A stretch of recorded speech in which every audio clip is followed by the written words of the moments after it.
country in the world, and it is worth fighting for. It is worth bleeding for, and if it takes it, it's worth dying for the greatest country that this world has ever seen. All right. What's up, America? Welcome to, ladies and gentlemen, today we are officially 1 week out from saving our country. If you are voting for Donald Trump, I want you to comment Trump in the chat right now. I want to blow it up. Ladies and gentlemen, there's 2 days left, I believe, in Pennsylvania to get your early votes in. You need to go vote early. We're going to talk about why.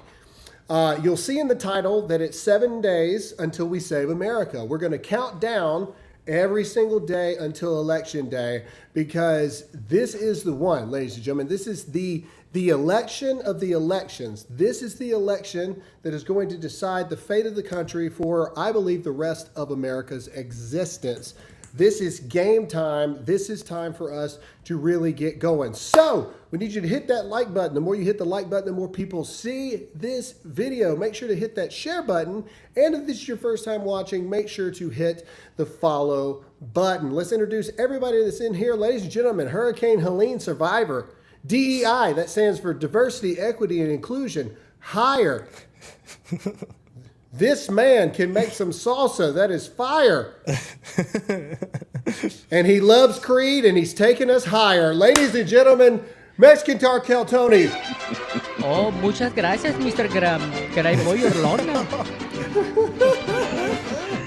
Very nice. Yeah, thanks. All right. And of course, producer Royce is in the building. I'm here. I have beard. I don't have hoodie today. Unfortunately, no hoodie. Maybe next time. No hoodie Maybe today. next time I'll wear my Dear America hoodie. You let go of your Eminem look.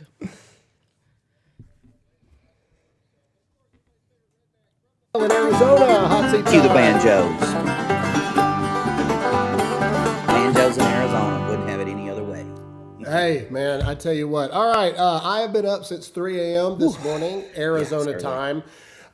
Me and Todd are here in Arizona for the purpose of knocking on doors, because here in Arizona, if you don't get your early voting ballot in the mail by November 1st, it will not be counted the day of the election. It could take 2 weeks.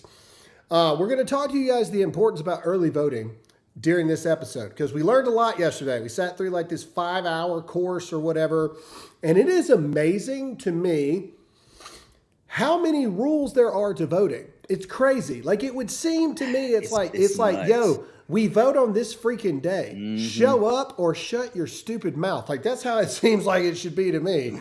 But we've made all this stuff so complicated. But either way, we're going to talk to you guys about it. But here's the thing. Get out, go vote early. Why should we vote early? Because if you vote early, it gets counted election night, and what we don't want, we want it to be so big that they can't rig it. If the votes are already in, then they can go ahead and call these states, because they can see how many ballots are left out. They can see how many ballots, even if Kamala Harris wins 100% of the ballots that are left, they can still go ahead and call the state for Donald Trump. It took till 3 a.m. to call the 2016 election. It took almost 4 days to call the 2020 election. We don't want that to happen. We want an overwhelming number of people to flood the polls so we can know who our next president is, hopefully within 24 hours of the election polls closing.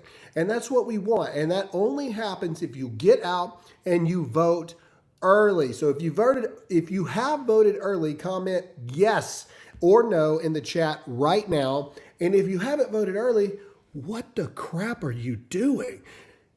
Fix yourself, as the military would say. Get out there and go vote. Okay, today's episode, YouTube is actively suppressing Joe Rogan's interview with Donald Trump. This isn't just conspiracy theorist rumor mill.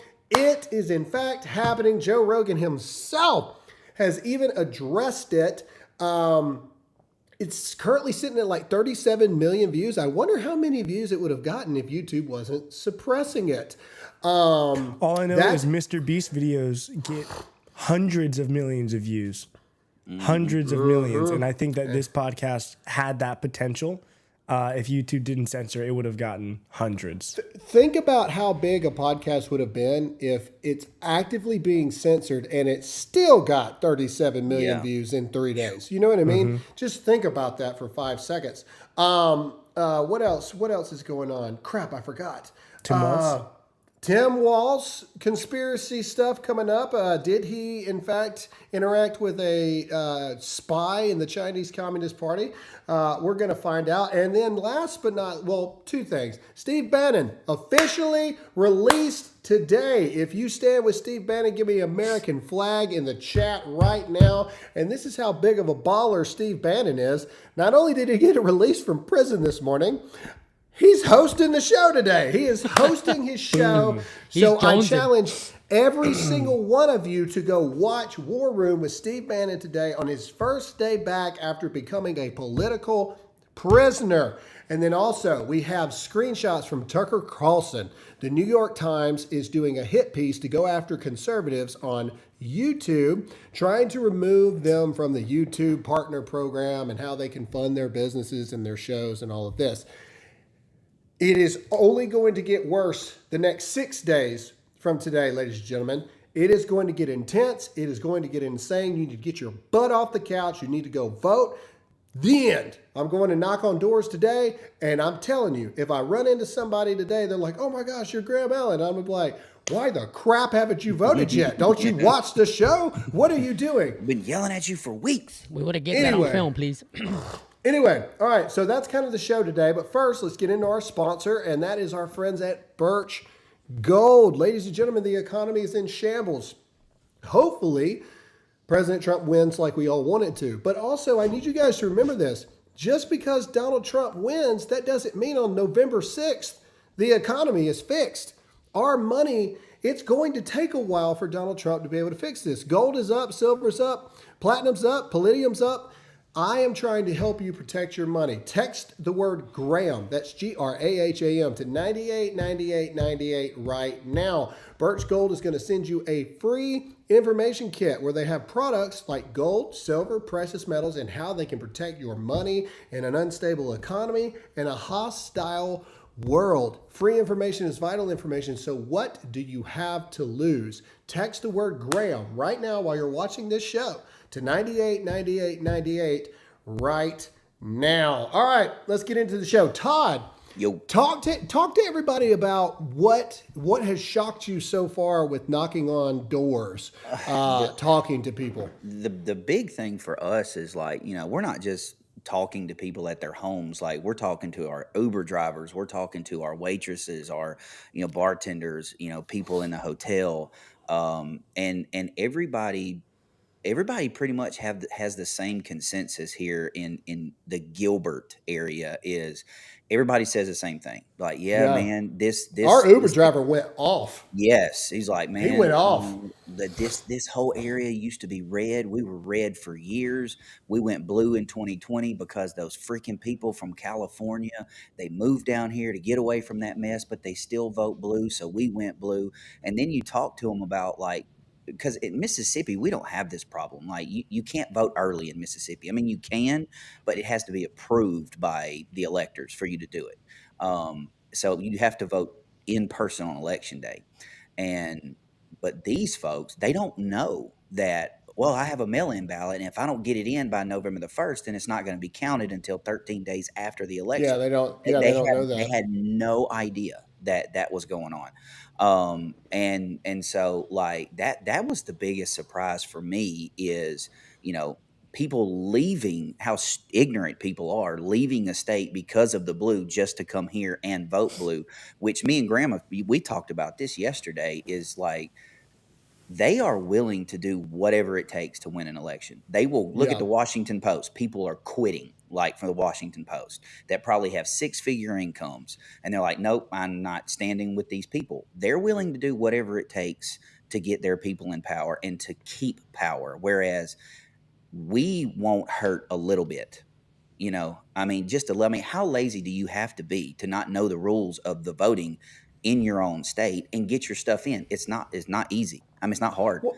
Well, yeah, and people have lives, but at the same time, how hard is it to fill out a ballot in mail it right back 5 in. minutes and Yes. put it in the freaking mailbox? So again, this is not a shaming anything. It is game time, people. Yeah. We are 7 days away. It is time. Pennsylvania, you got 2 days left to early vote. Arizona, where we are right now, if you don't have that mail-in ballot in by November 1st, the best thing to do is rip it up and go in vote person. in person. Yes. Go vote in person. And there's a lot of people, not in the non-swing states, it's not as big of a deal. But if you're in a swing state, if you're in Michigan, if you're in Wisconsin, if you're in Pennsylvania, North Carolina, I believe Virginia, Georgia, Nevada, Arizona. If you live in those places, do not wait until voting day.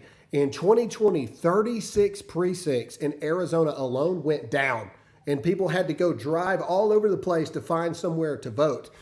You have no idea what they're going to try to do, and they're going to cheat. Listen to me right now.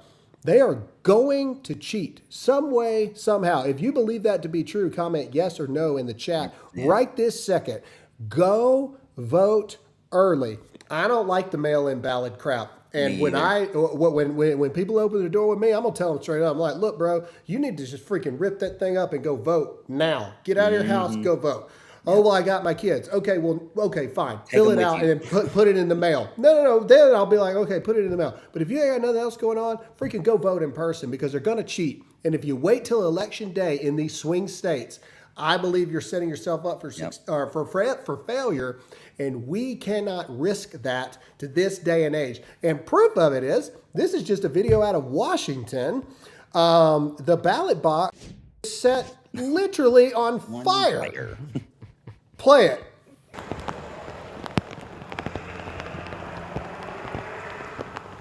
The irony that it's on fire whilst raining. I'm just saying. Well, it's Washington. Yeah. Washington, Oregon, it's always raining over there. All those Look at all ballots, those man. votes. Those are people that claim to be Christians that voted Democrat, and it just caught on fire. That's what that is. Well, and there's another thing out there, and Graham, what the numbers that they told us yesterday about the 2020 election were amazing. Like, there were 300,000 uncounted absentee ballots in Arizona last year, and Trump only lost by like 30,000. Trump lost by 10,000 Yeah, votes. 10,000. Yeah, 10,000. And can we pause that rain or mute that rain? All right. Only 10,000 votes in Arizona, and there's signs all over Arizona that said 350,000 people did not return their ballots in Arizona in 2020. Yeah. Imagine what that is across the Exactly. whole rest of the country. And this video right here is another thing that, we don't deal with in Mississippi, but even if you did a mail-in ballot, these states have websites where you can go on and track the status of your ballot. So if you've already voted, that's great, but you need to go online and track your ballot and make sure that it was counted.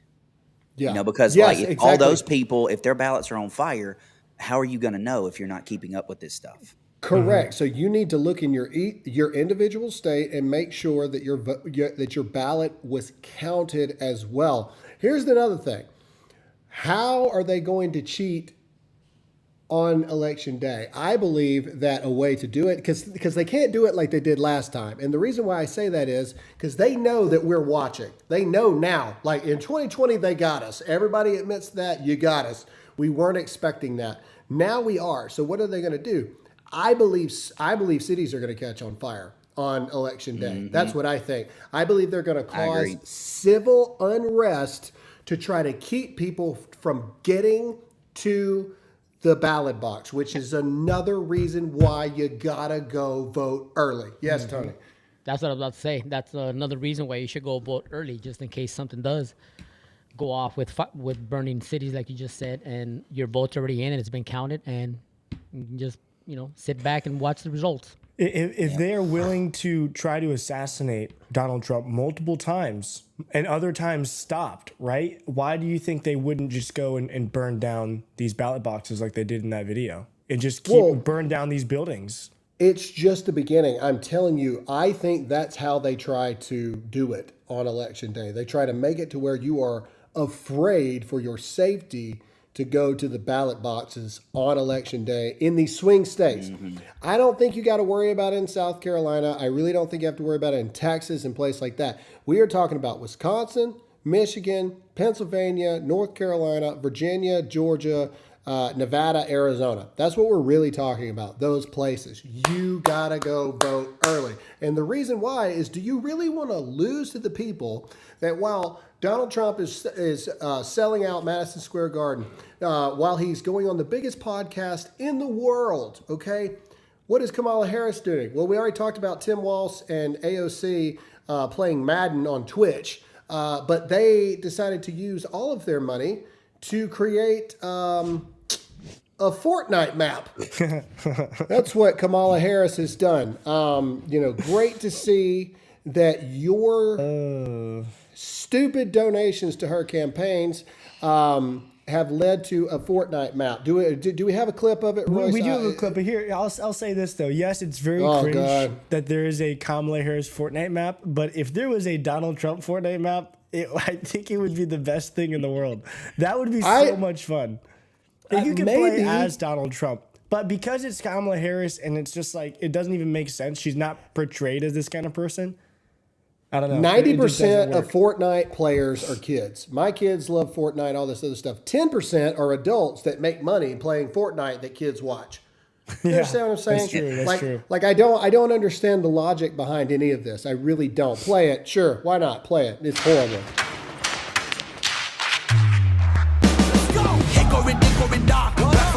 Hickory dickory dock. Embracing my destiny, shaking his hand, making him jump, making him dance. We about to change the game. We out here taking names. Let our voices rise. Let them reach the skies. We about to change the game. Let's go. Freedom Town. Freedom Town is what they call it. Some rainbow over here. Paid for by Harris for president. I mean, you really can't make it up. The jokes write themselves. And it's really bad. It's really bad. Speaking of Kamala Harris, this is her telling everybody to shout their own name.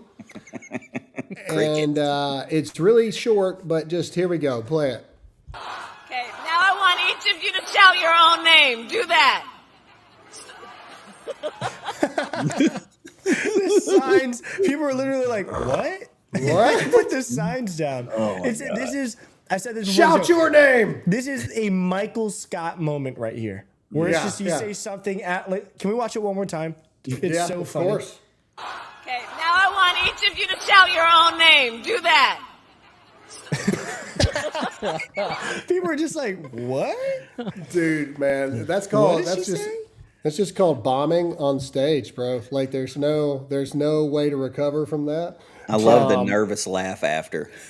Yeah. Who was the politician that was like, please clap? Like, when, a lot of them have said that. I can't remember. No, it was, I can't remember who it was right now. Either way, so despite the amazing historical moment that was Madison Square Garden, it did come. No, it wasn't Pelosi. It did come with a black eye, and unfortunately, that was the Kill Tony joke about Puerto Rico being an island of garbage or something. Again, if you've seen anything that Kill Tony has done in the past, he literally told a guy at a Tom Brady roast that he's so Jewish that he only watches football for the coin toss. He told Jeb Bush. Thank you. He told Kim Kardashian to close her legs because she's shown more beef than Drake and his enemies in the rap game. Like, I mean, like this is what he does. He says offensive things. This is why people have him on in any comedy situations whatsoever. This is his response to the backlash. If we can read it here. He says, these people have no sense of humor. Wild that a vice presidential candidate would take time out of his busy schedule to analyze a joke taken out of context to make it seem racist. I love Puerto Rico and vacation there. I made fun of everyone. Watch the whole set. I'm a comedian, Tim. Might be time to change your tampon. Bravo. Bravo. Perfect response. Love it. I think it's amazing. I agree 100%. Every time people talk crap about white people in Mississippi and Christians and all this other kind of stuff, just shut up. It's comedy, man. Like, Well, you it's didn't just see- it's just the left grasping at straws, trying to stay relevant with the stuff going on. They're trying to counteract whatever Trump has got going on in his rallies. Obviously, he's a comedian, and everybody who doesn't like comedians, I'm sorry, but I love comedians who make fun of other people, other races, Yeah. because Yeah. it's comedy, man. It's funny. Even Jon Stewart defended him. Even Yes. Jon Stewart was like, guys, he's a comedian. cancel Tony, every Tony. comedian. Cancel every comedian if that's the case. Like, Tony, you know what I'm have you saying? ever heard a comedian make fun of Mexicans? Oh, absolutely, all the time. And how did you feel about it? Oh, it cracks me up because a lot of the stuff they make fun of is stuff that does happen or has happened in my life when I was young. You know, they make fun of Mexicans roofing or Yeah. mowing the lawns Like or Home Graham Depot. does that Home too. Depot. I have no idea what we're talking yeah, about. exactly. None whatsoever. But it's hilarious because it's true. It is absolutely 100% true. But it's the same Stay thing it. as making fun of black people who eat watermelon or fried chicken. It's just, you know, it's one of those things. It's just funny because it's racist, but it's funny because I just when want to you're- say when- for the when you're- record when- that what? the Hispanic said that. Because not, it's funny, not me. dude. He did- Anybody who's ever seen Richard Pryor or Dave Tony, can you Chappelle, just look at they the are camera and say, hilarious. My name man. is Tony and I am Mexican. Can you just make sure My- that that's yeah, very just- clear? Yeah, Yeah, you got just- it. No, like I say think it. so. We're No, do it. serious. You have to say it. You have to say it. Oh, that I'm Mexican. My name is Tony and I'm Mexican. There you go. There, see? There we My go. name is There it Tony. is. I'm Mexican, and I make fun of all races. I don't care because if you want to I call me make fun of racist for that, everybody. so be it. I'm I gonna have love to it. make a Tony disclaimer Please, now. yeah, go Tony's for it, been yeah. off the cuff, We just man. we just have to point to Tony every time. It's like, Tony, say what we can't. Say what we can't say, Tony. Say Tony, it. say Okay. anything. All I'm right, Hispanic, all right, but you I'm got it. Cuban, but I'm not really though. You know, born in America, so it doesn't work with me. But Tony, it works. Yeah. Well, I mean- what- can you even speak Spanish, Royce? No, poquito. Okay. What? No. Well, then you can't say it. can't All right. say it. Okay. Anyway, grow up. People grow up. We don't have time for your shenanigans. I mean, if you're an adult human and you can't take a joke, then I have no respect for you in that regard. If it's actually said in the context of a joke. Now, if you're legitimately attacking Puerto Rico or Puerto Ricans, if you're legitimately attacking Christians, things like that, that's different. I can take a joke all day long. Anyway, all right, let's get into our next sponsor. Ladies and gentlemen, we do not know how this election is going to turn out. So I believe that you need to stock up on things you need just in case it turns out bad. I believe that we're in a spot where, honestly, who knows? And I do truly believe that the country's going to burn either way.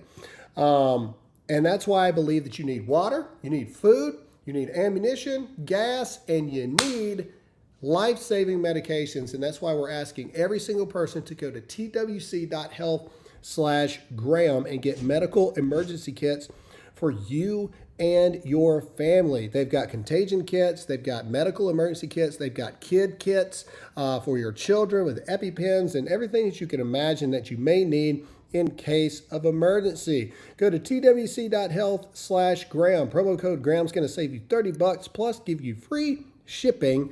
Do not wait until it's too late. Go and get these life-saving medications right now. That's twc.health/Graham, twc.health/Graham, promo code Graham. All right. This is some stuff that's popped up about Tim Walz. Let's just pull it up. That's the easiest way to kind of talk about this. All right. Daily Mail is reporting that Kamala Harris's VP choice, Tim Walz, had secret fling with the daughter of top Chinese communist official during stint in China. Here's my question. In China. If I went to China tomorrow, I wouldn't even know where to begin to find people that are top-ranking officials within the Chinese Communist Party. It's true. How do all of these people keep sleeping with daughters of top CCP officials? Or Chinese spies in general. How I- do you I have- find these people? I don't think that they are finding these people. I think that the Chinese government is sending these people to create these situations with But Americans. this was back in like the 80s. Who was Tim Walz in the 80s? A Do you understand teacher. what I'm saying? Like, yeah, Nobody. that's what I'm trying to say. True, Like, true. it doesn't make any sense. If you told me right now, Graham, go out in freaking Arizona and go find some heroin. I don't know where to begin to go find heroin. You know what I'm saying? Like, I don't even know. Like, I guess I could find the first kind of homeless looking guy I see and be like, hey, do you know where heroin is? You know, and in the most whitest way possible to say it. Like, I have no idea. Like, if me going to China and be like, excuse me, fellow Chinaman, do you know where semi-unattractive daughters of Chinese Communist Party people live? I'm looking do you for know the where? emperor's daughter.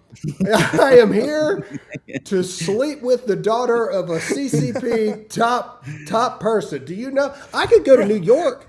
I could go to New York tomorrow and be like, excuse me, former mafia members.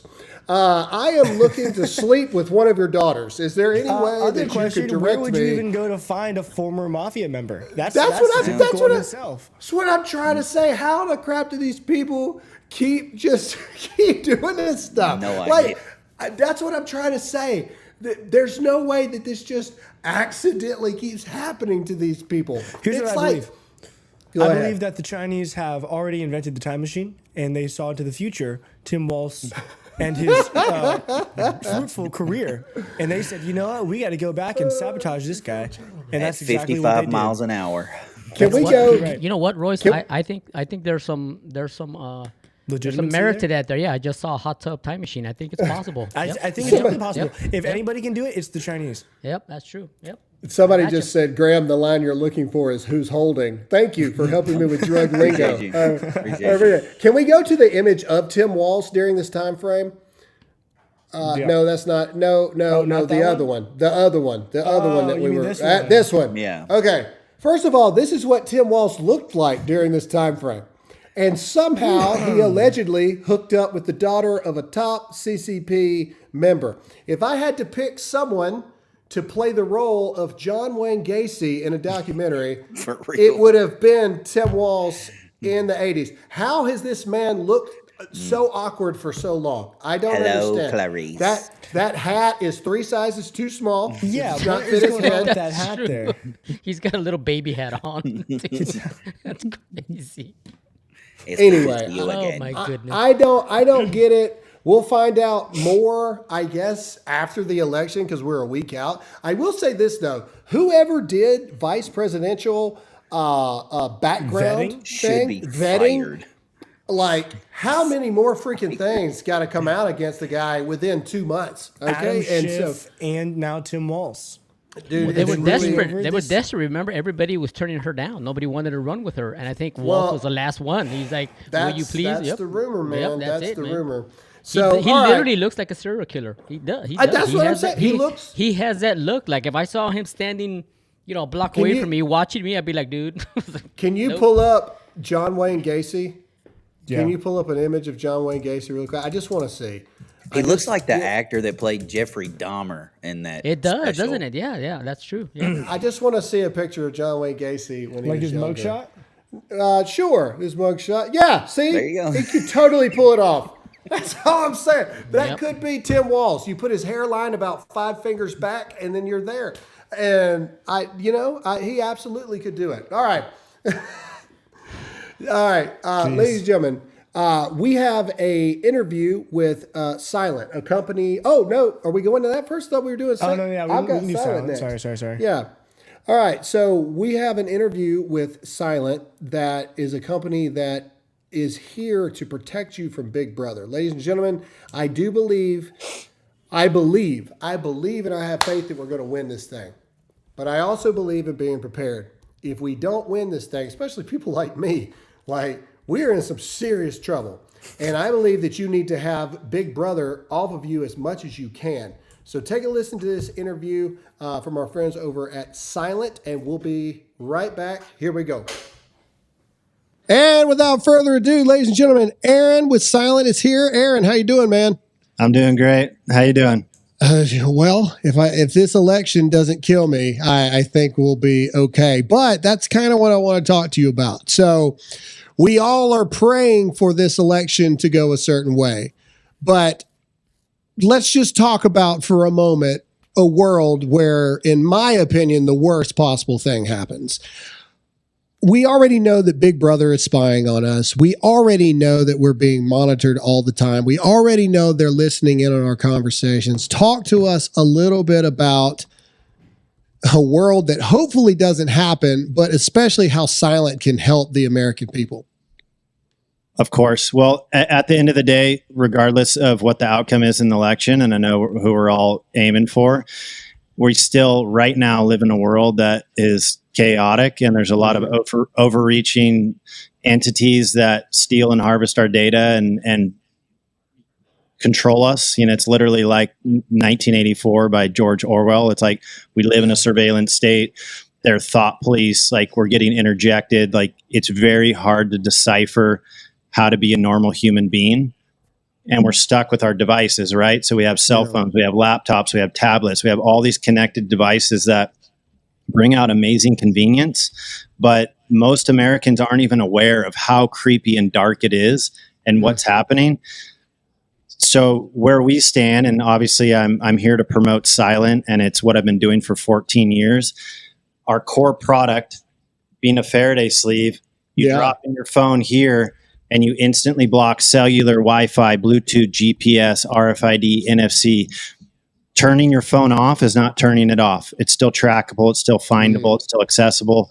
Putting it in airplane mode is like, it's a Band-Aid. It's a soft switch. It's a decent step in the right direction. But if anyone's listening and they truly want to be able to control their destiny on how they're being located or tracked or potentially targeted, because we all are, if you're thinking right now, I have nothing to hide, I call bullshit on that. You have everything to hide. It is your duty to remain sovereign in your own rights and have freedoms and civil liberties.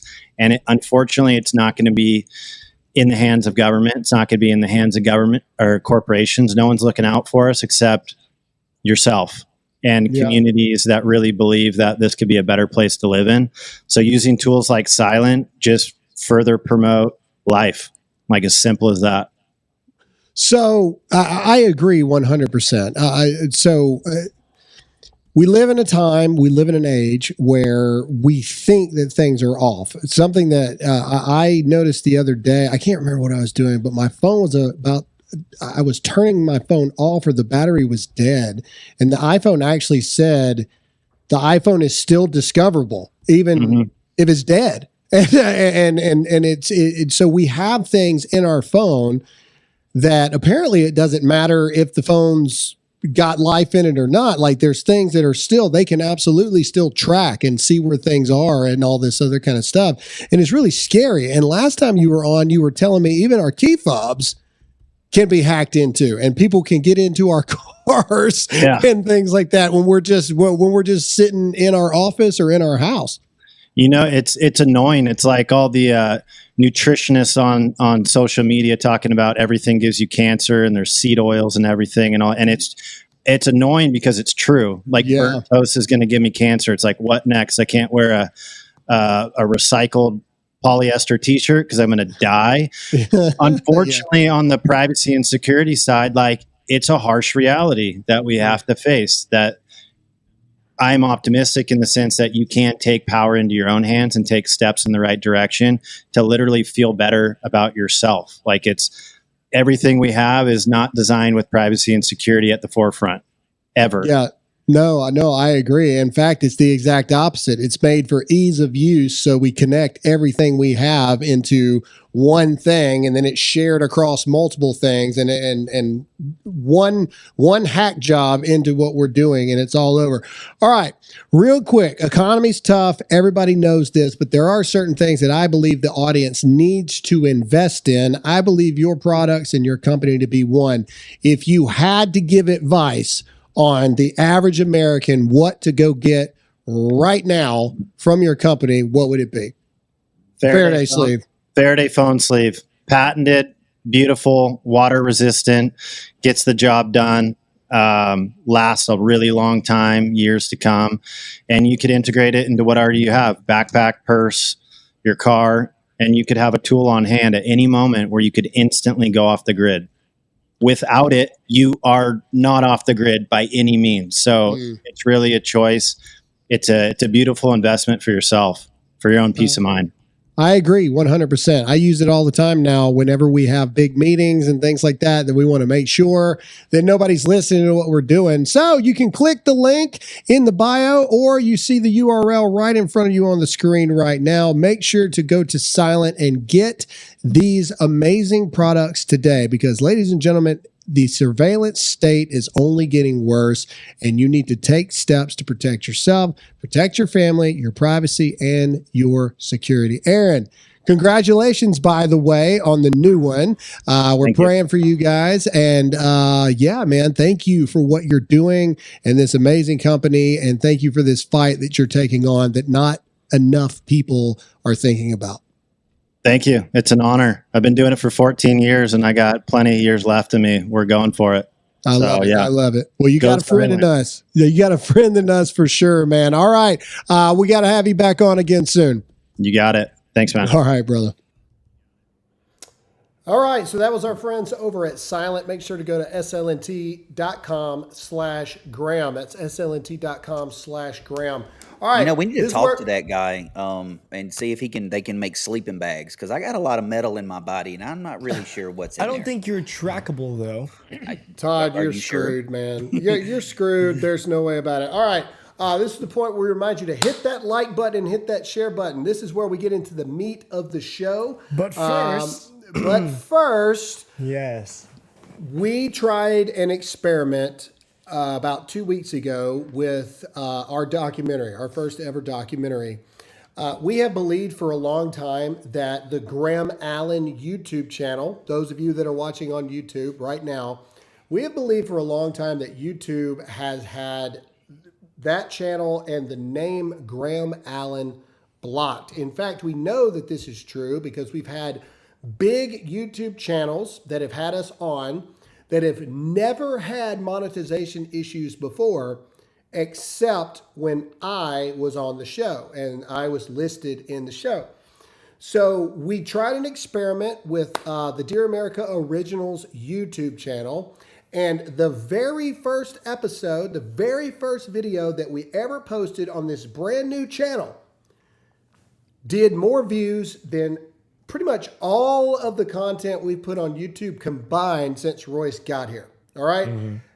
And so from this point forward, if you are on YouTube, we encourage every single one of you to go subscribe to the Dear America Originals YouTube page, because that is where we're going to be broadcasting on YouTube from this point forward. There is something wrong and there is something suppressing the Graham Allen YouTube page. So we're not going to play their game anymore. We're going to go over to the Dear America Originals. My name is not going to be listed on it. So if you watch on YouTube, you share things on YouTube, obviously Rumble, Twitter, and whatnot, this doesn't affect you. But if you watch on YouTube, make sure to go over to the new channel, because starting tomorrow, that's where we're going to be broadcasting this show from. Because somehow a channel that's only got 4,000 subscribers is getting more views than the channel that has 150-something thousand subscribers. Mm-hmm. I wonder how that happens. And so, you're blacklisted, Graham. Yeah, I can speak to it just for a second. On Graham's YouTube channel, what we believe is happening there is somewhat of a shadow ban. And you're seeing this with Joe Rogan and other creators where they're just being limited as to what they can do. And what we've noticed across our channels, with 150,000 subscribers, nothing across the board gets more than a few thousand views. That's just how it is. But we post something on the new channel and it skyrockets, which is interesting. So yes, Rumble, this doesn't affect you, but on this new channel, it's going to be rebranded to just be Dear America. And it will house everything. It'll house the live show, it'll house the documentaries, all the shorts and stuff that you want to see are going to be on there as well as Graham doing rants and stuff in his truck and any other content that we decide to make.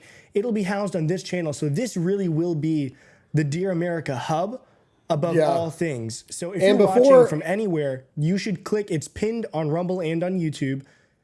You should go check out that channel, subscribe to it, because that is where more is to come. And before the Rumble people get upset, well, why don't you do that on Rumble? Rumble is designed for the live show. That is their algorithm. They are all about live streaming. That's it. It's not very, it's currently not supportive of individual pieces of content. So as much as I hate it and as much as people dislike it, YouTube is still where you go to put individual pieces of content, the originals that we put out to show you what's really going on, all of those things. So that's where it's going to go from now on. But speaking of YouTube, if they can block me, well, actually, if they can censor this guy, you know I'm telling you the truth about what's going on.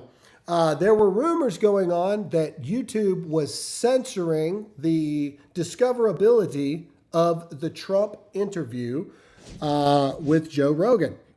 Here's an example of it. 34 million views at the time of this.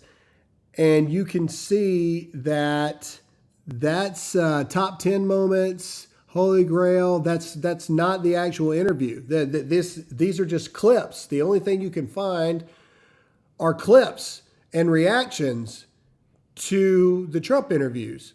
That's it. You can't find the actual interview. And so everybody was saying something's going on. So this is, I believe it's Joe Rogan's. Even the New York Post picked it up. So we can go to that next. Well, New York Post links actually are down. They're not loading. Oh, that's interesting. All right, well, let's go to Joe Rogan's response. Maybe this works. Hold up. Oh, yeah, this is it. It might crash, but yeah. All right. Well, you can just see it here. You Even already the see New it's York acting Post weird. has picked it up. YouTube, Google accused of censoring Joe Rogan's Trump interview. Nearly impossible to find in search. There's no sensible explanation. Even Joe Rogan made a point confirming this right here. Since there's an issue with searching for this episode on YouTube, here is the full podcast with Trump. He put it on X 9 hours ago. Can we refresh this and see what the numbers are? 4.9 million so far on X. Now, here's what I want to talk about is he added a little clarification statement down here. And he said, also for the record, the Harris campaign has not passed on doing the podcast. They offered a date for Tuesday, but I would have to travel to her and they only wanted to do an hour. I strongly feel the best way to do it is in the studio in Austin. My sincere wish is to just have a nice conversation and get to know her as a human being. I really hope we can make it happen. My only critique of this to Joe Rogan is this is the Harris campaign passing on his show. For sure. The Harris campaign is positioning themselves like, yeah, we'll do it, but only if you come here, only if we talk about what we want to talk about, and it's an hour max. That's it. Has anyone else in the world ever given Joe Rogan stipulations like that? Donald Trump is the most popular human being on the planet outside of Jesus himself. Okay, let's just be honest. Let's call it what it is right now. You could put Donald Trump's picture in a place that doesn't have electricity out in the middle of Zimbabwe somewhere, and people are going to know, like, oh, yeah, I've seen that guy before. The fact that Kamala Harris has said this, they're going to use this as ammunition to say, well, Joe Rogan didn't give us the same opportunities that he gave Donald Trump. He's a shill for Donald Trump. And, you know, this whole Joe Rogan's a Nazi. Joe Rogan's a Nazi for doing this. I don't like how Joe worded it right here. He's trying to be nice. But that is them passing on the show. Well, I think he's trying to be nice because he genuinely does want it to happen. So he's trying to stay kind of positive about it for them. I really hope that we can make it happen kind of thing, his last statement here. Because, I mean, at this point, I mentioned this last show, if they're going to do it, it has to be right now. Because the chance of it helping her is fading. And so, yeah, because it was supposed to be today. It was supposed to be today. A week out. I mean, what? but it's what- not happening. What justification does the Harris campaign have for putting all these restrictions? Because she can't Because talk she for 3 can't hours. talk for Yeah, 3 no. hours, Yeah. and they want it in the White House to where they have control over what he says, and they can cut it at any point in time. I get it. I'm just saying, she can't use the excuse of, I'm campaigning. Well, so was Trump. Yeah. I'm running the country. Well, she isn't. Obama is. So, she can't use all these excuses that she can't do it because she's got other stuff going on. Because, like you just said, Trump's doing all these rallies. He's super busy. I mean, he's the busiest person I've ever seen. He's just running all over the country. I don't care who you are, who has ever put these kind of stipulations on the Nobody. Joe Rogan podcast? The answer Nobody. is no one. And comment below, comment in the chat. Do you think that this is for them to position it like, oh, we weren't given a fair shot? Comment yes or no in the chat. I want to know what you guys think. Of course, and all I the think- followers are going to say the same thing. They're like, "Oh, I think they Rogan have didn't want to do it. no intention of doing the Joe Rogan None. podcast. And whatsoever. I have to play devil's advocate. I like Rogan's message here because he's staying in the middle. Like he's trying to be nice. Right now, Joe Rogan has the high ground. He say, I didn't want to do it that way. They wanted me to do this. I want to get to know her as a person, which it could very well be total BS. But at least he has the high ground where the left can't go. See, he's a Trump supporter and he's not giving us the opportunity. Now they can't do that. So I gotta say that's a smart move by Rogan.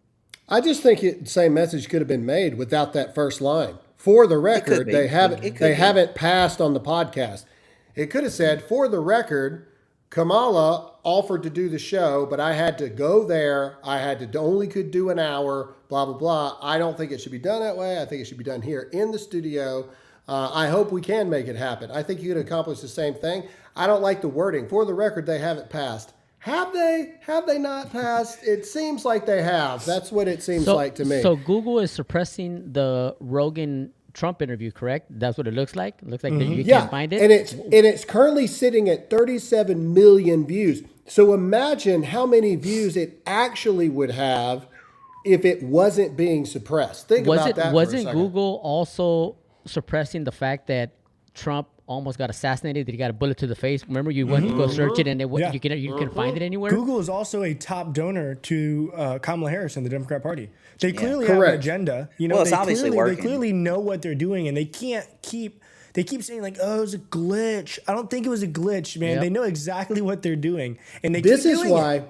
This is why Kamala's not going to go on Joe Rogan. She just went on Shannon Sharp's show, which how she's picking these people, I don't know. She's But picking layups. I don't even think we need to post a clip. I want the image of the likes, dislikes. That's what I want. And I want to show you why. If she goes on Joe Rogan and she performs exponentially worse, she's dead. She's done. All right. And this is why. Show us the images here. Okay. So let's go to Kamala's at the top here. All right. So this is her on Shannon Sharp. As of the time of this photo, 37,000 likes to 107,000 dislikes. Let's go to Trump on Joe Rogan. Almost 1.8 million likes to 40,000 dislikes. That's why. That's how why we should she do our voting. can't. We should just do likes versus dislikes on YouTube and then call This- the election. This is why. This No, is they'd why suppress she. that too. But this is why her campaign cannot allow her to go on the Joe Rogan podcast. Like here in my mind, if I'm on the Kamala Harris campaign, get this weird image off that we're on right now. If I'm on, go to her face, go to her stupid face. Just show me her stupid face. All right. If I'm on The face her of team, joy. if I'm on her team, the Joe Rogan podcast is off limits. You can't do a single show that Donald Trump has done. You can't do Theo Vaughn. You can't do Sean Ryan. You can't do PBD. You can't do any of these shows that he's done. Because if you perform worse on those shows, it can't. So Joe Rogan's off, like off Yeah. the table. I mean, don't but think it's happening. It's a double-edged sword, though, right? Because she has to, but she can't because she's trying to. She's trying Trump here's- beat her to it. That's right. Trump beat her Here's- to it. Here's the reality, though, of what the Harris campaign is facing. They are now in the exact same position they were with Joe Biden, where they can't take her out to do anything because she's incoherent. She can't go on any podcast because she can't do it for long enough, right? Can't do 3 hours. There's no possible way. She's not being trotted out in front of the public. She's not doing anything live.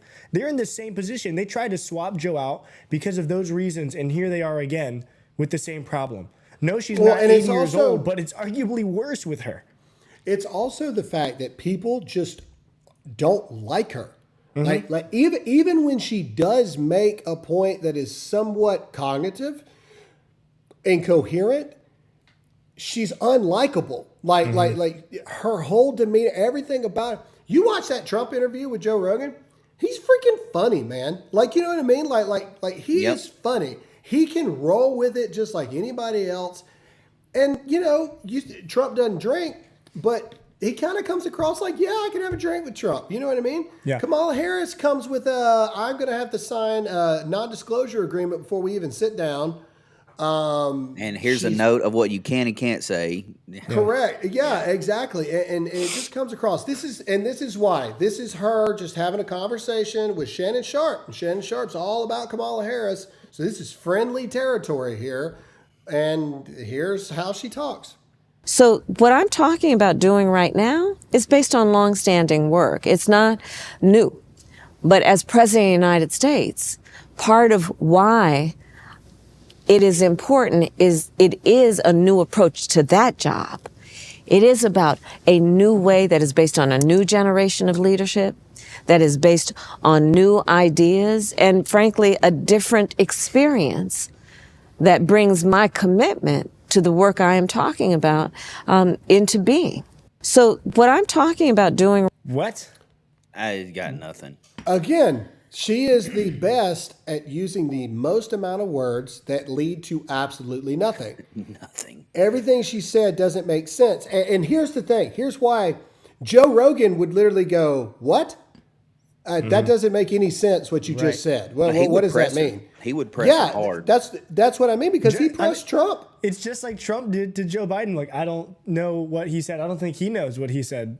Like in the debate. I don't even think he knows what he said. They know that. Well, I was watching Monday Night Football last night, and Brian Urlacher came on there, and they were asking him about the Joey Bosa MAGA hat, and he was very, very upfront, and he's like, "Yeah, I'm voting for Trump." He said, "Number one reason for me is I don't think Kamala Harris is relating to all men in the country, not white, black."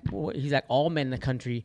You can't have a running mate who wants to put tampons in a men's bathroom and relate to real men in this country. There's just no way. And I think that's one of the main reasons why she's going to lose. Not just because of her policies or lack thereof, is because of her running mate. Her running mate is just so off the wall over there that I don't think any real man in this country is going to vote for her.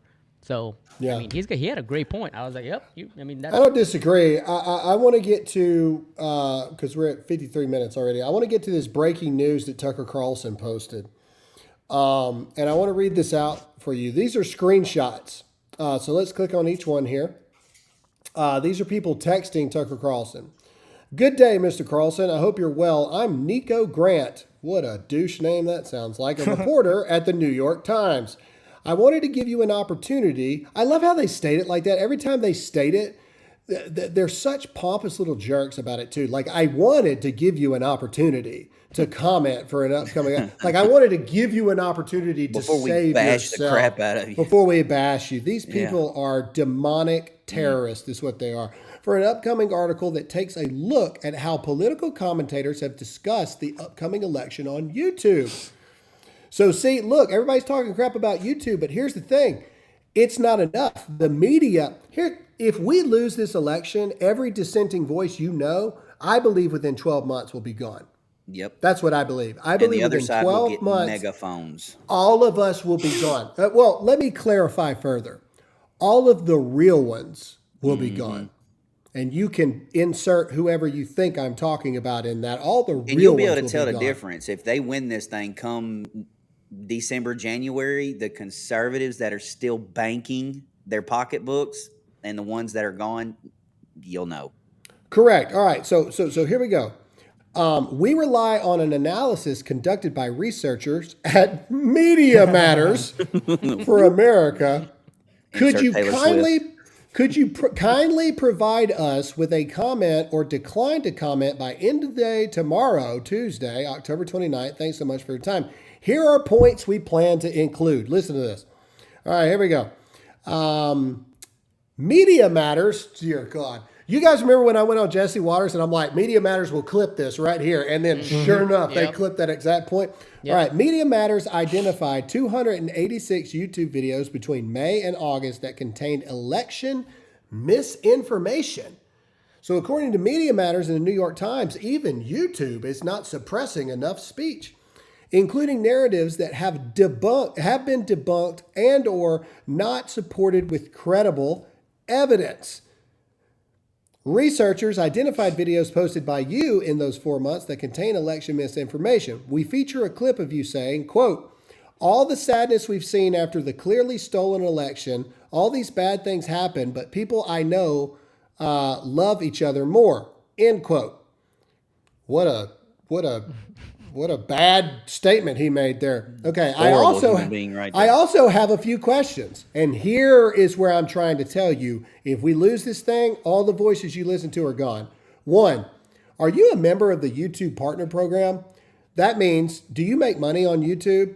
2, if so, how frequently does YouTube demonetize your videos? And 3, has YouTube sent you messages, emails, or notices in the last year that your content contains misinformation?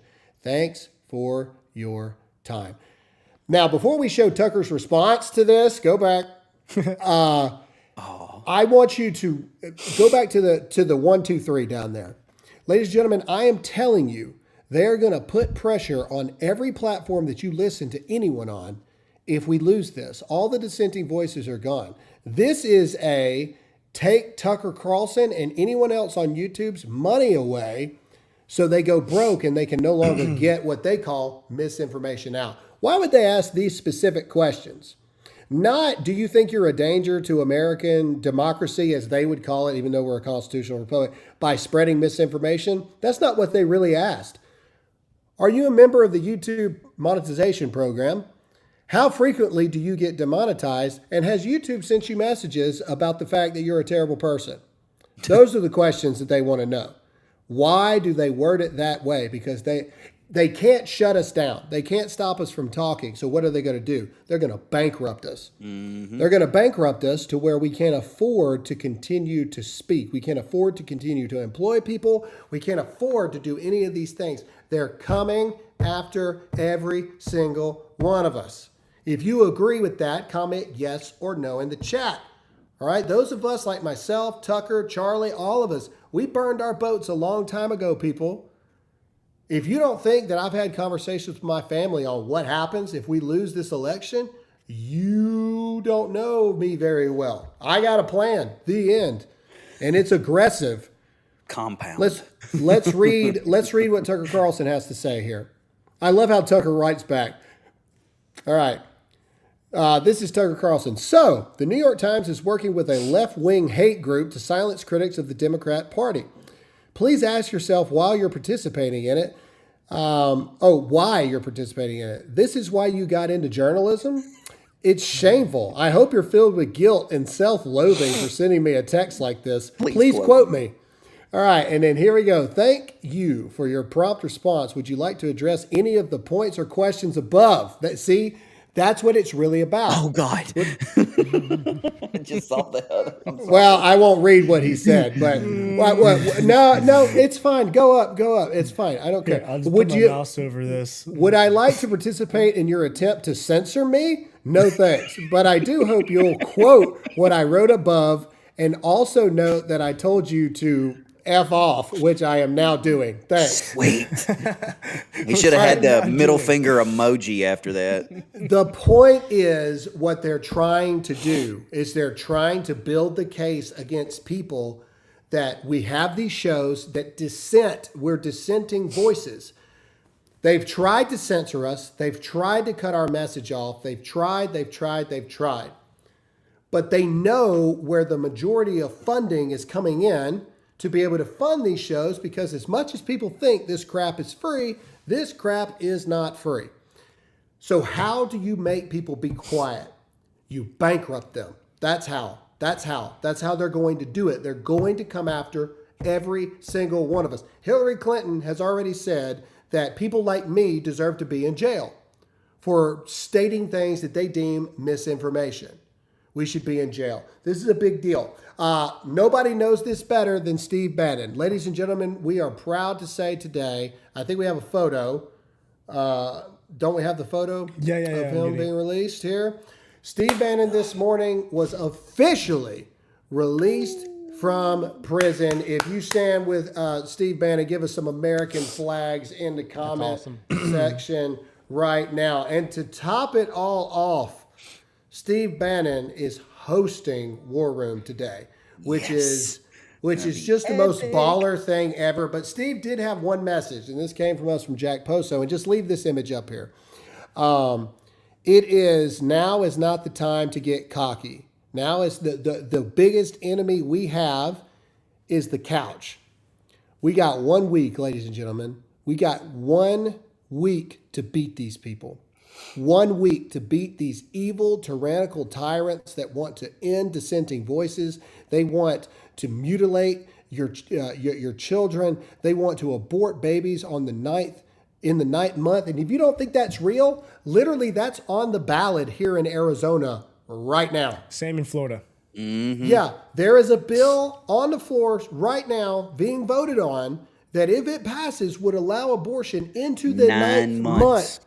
Okay, so don't act like we're crazy. That's literally on the ballots in many states right now. Mm-hmm. Politics be aside, I know it's an important election, and I keep thinking every time somebody brings up the abort babies in the 9th month, I mean, how can people do that? I mean, the more time I spend with my grandbaby and I see her laughing and making noises and opening her eyes and just, the love and the care that I have inside for this little person, and the fact that people kill them in the 9th month, I mean, these people are just sick, twisted, evil. Dude, I don't understand. I don't get it. Is running rampant. I honestly don't get it. Like, it's heartbreaking to think that somebody would take an innocent, beautiful child, the gift of life that the Lord gives us, and takes their life from them. Is just sickening and disgusting. It just, I can't, dude. I really can't. I saw the comments. Yes, I saw that Trump called like a press conference today. Does anybody know what time that starts? I did see that. Let me look it up. But I don't know what time it actually starts. Let's see. Doesn't look like he's live right now on anything. Just want to make sure that if it's live right this second, we're not missing it. Anyway, I don't know what it's about. It's probably, I don't know. It may address Says 10 something. a.m. Eastern. Hold up. All right. Well, pull let's up his see. X. Let's see if it's live anywhere. I don't know if it would be on his X. You would almost need to look at RSBN. Hang on. Let's see. Real quick. Yeah, go to RSBN. Pull it up. Hang on, everybody. We're going to try to bring this right now to you. Go to RSBN on Twitter and let's pull it up. All right, we're going to watch this together. Make sure to hit the like button. Make sure to hit the share button. Let's see what Donald Trump has to say here.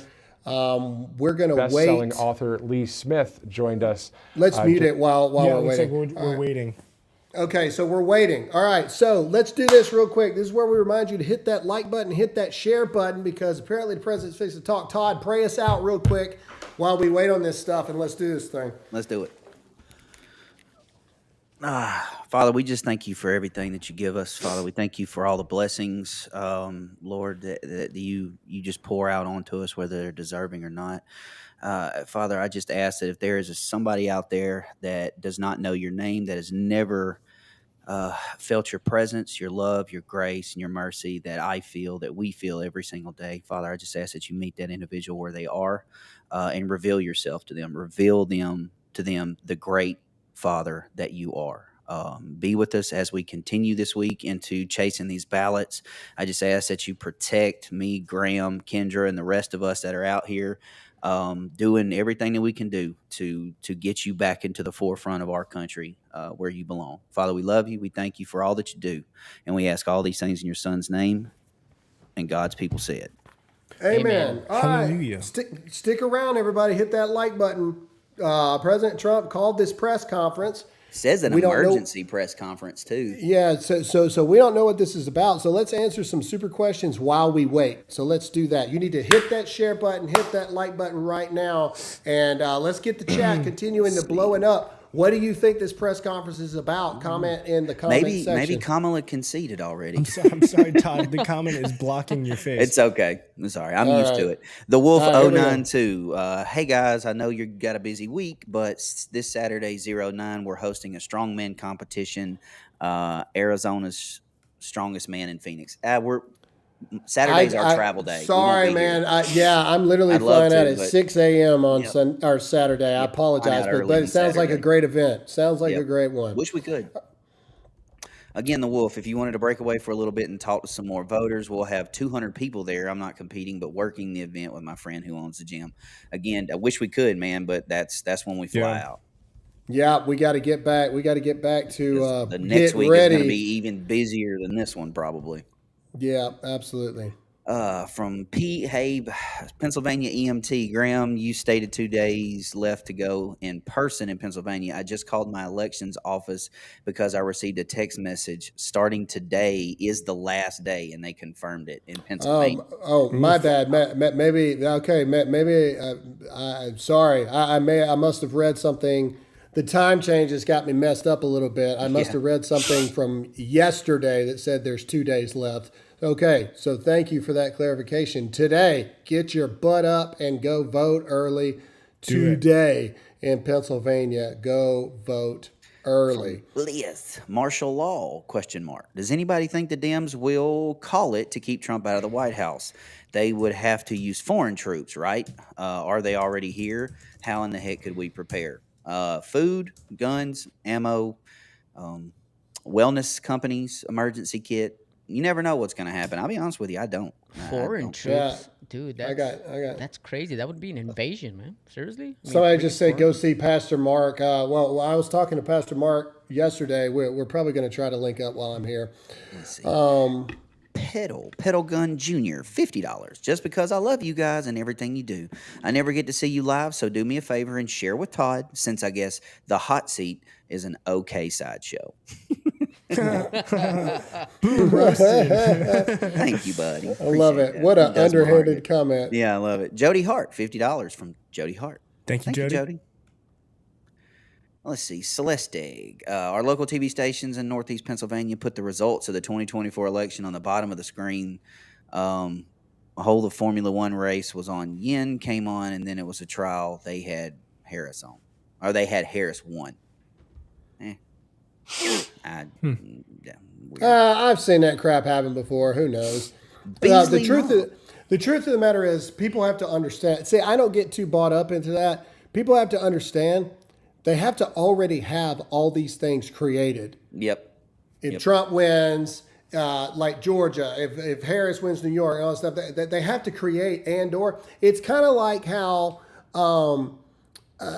last year. There's a bunch of people in Africa right now wearing 49ers Super Bowl champions T-shirts. You understand what I'm saying? Like they have to make both for each thing. So I don't get too weirded out by that. That to me just seems like somebody accidentally hit the wrong button, in my opinion. But all right, correct. Beasley Mom, longtime listener since the truck rant days. I attended the NFAB summit yesterday in Georgia. Seeing in Trump in person was amazing, and listening to the pastors was a true blessing. We can't afford to lose. Yeah, I was invited to that, and I really wanted to go, but we already had the commitments here in Arizona. A lot of the pastors that were there were at the rally in Atlanta when I was there. What day was that? Wednesday. And so, yeah, amazing group of people. Greg Locke was there. Miles Rutherford was there. Jensen Franklin was there. Eric Metaxas was there. Landon Schott, who will be on the show tomorrow, making an appearance, was there. Mark Driscoll was there. A lot of big-time pastors that are doing the right thing were there. So that was a great, great event. Yo, Attack Cat. You have to search for Powerful JRE on YouTube to find the full interview with President Trump. For everyone having a hard time finding it, it's Joe Rogan's actual page. It's the first one in the list.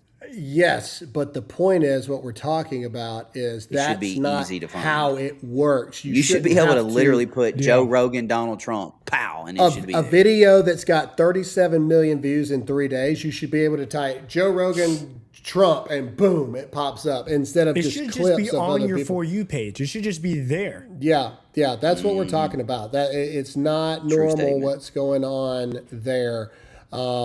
All right, it looks like they're getting ready for him to walk in. They're getting here. close. We just have a couple more. super Justine, chats. so Graham and guys, what's the plan for staying informed if our worst fears come to fruition? I don't watch news anywhere else because they lie. Just gotta keep fighting the fight. Here's our plan internally: is we are going to have, after this election, I would say both good and bad outcomes. We have already talked internally as a team that we are going to take some time individually to think about where we are as individuals, the stress that all of this job takes and whatnot. And then we're going to have conversations with our families, and then we're going to come back and have conversations with each other about what do things look like moving forward. I've been very honest with you guys. Nothing may change. Everything may change. I have no idea. I can't give you that answer right now because I'm focused on the election right this now. second. Mm-hmm. And we will update you guys when there is something to update you on, if that makes sense. However, I would not be shocked if there is a break taken just because of the taxing nature that has been this election. But I wouldn't panic if we take a break. If that makes any kind of sense too, because it's been a lot. Again, me and Todd are here in Arizona right now. Then we fly back. Then we got to do the show. In the past 30 days, I have been to New York, Florida, Georgia, Pennsylvania, New York again. Where else did I go? North Carolina multiple times. Now we're in Arizona. Just in the past 3 weeks, I mean, it's just, oh yeah, and I have 4 kids, and I'm married, and, I have a business that I'm running, and all this other kind of stuff too. We will see what happens. All right. A few more coming next. in. Fredo, M18. Unborn Victims of the Violence Act of 2004 says killing of pregnant women is a double homicide, and the Dems want to legalize abortion at 9th month. That's evil. Agreed. Yeah, I agree. 100%. We said that yesterday. 100%. We said that yesterday. Pastor Scott, I've been away at chaplain school for the last 30 days, and I've missed watching you live, but your episodes keep me motivated. Well, cool. Hey, thank you for Pastor going to Scott. chaplain school. Love chaplains. Are you doing that with a law that could be enforcement office? military. That could be prison. Yeah, that it could be a lot of- military. Could be yeah. But thank you for doing that. The Moose Queen. Hey, Graham, Moose don't be Queen. hating on my Niners. I didn't. I was saying that's what they do, and then when the championship ends, whoever the losing team is, they send all those hundreds of thousands of shirts to like Zimbabwe and stuff. I'm not making fun of the Niners. I literally just said I'm going to buy a Nick Bosa jersey yesterday. Blizz 143. Women have the right to make decisions about her body. Some of them, decided to have unprotected sex. Some use abortion as birth control. 100%. 1,000,000% true. And Pastor Scott said the Navy. U.S. Navy, so chaplain in the military. Thank you very much. I have a quick question. How do they already have 100 people in that room with suits and red ties and MAGA hats? Well, because they announced it yesterday. Did they? Okay. And yeah. And so I did see it yesterday. I just didn't know what time. Anyway, all right. Comment in the chat. Let us know what you think. What do you think that this emergency press conference is about? I'm curious. Joe Biden is back in the race. No, it's not. No, because we would already know something like that. It's got to be something. I mean, I got to be honest. Watch it turn out not to be anything. Yeah. But Guys, just letting you know I changed from Motrin to naproxen. Just letting the No, world know. it could be to talk about Steve Bannon. It probably could be to. It could be, yeah. Yeah. Anyway, comment below and let us know what you guys think. Somebody said, "I don't know, but I'm scared." I wouldn't be scared. It could gotta be be about a Steve Steve Bannon, Bannon. talking about Steve. This could be the October surprise that they were talking about. Yeah. Maybe. I mean, There's is been he a lot of going to October drop? surprises. Is he going to drop something? We've looked at the polling, we've looked at the early voting, and it turns out we're going to win no matter what. So we're calling the election now. Right Everything's now, over. I am officially your president We as of this already won. moment. We did it. We're winning. Yeah, Steve Bannon is live now. Yeah, Yeah. I did see that. He is live now, which I'm sure that, some clips from that will be on the show tomorrow, and that'll be good. But we're patiently waiting. I just want to know. Yeah. So give us some more comments if you guys want, but especially let us know what you think is about to happen. Because I got to be honest, I got no clue on this one. It was Predictions, anybody? such a quick thing. It could be that he formally announces that he will abolish the IRS in view of tariffs or something like that. Because even though he's floated it, he has not officially said that I will abolish the IRS in lieu of tariffs instead of taxes on the American people. So that could be it. That could be a huge 1 week out from the election. Oh, by the way, taxes, bye-bye, kind of thing.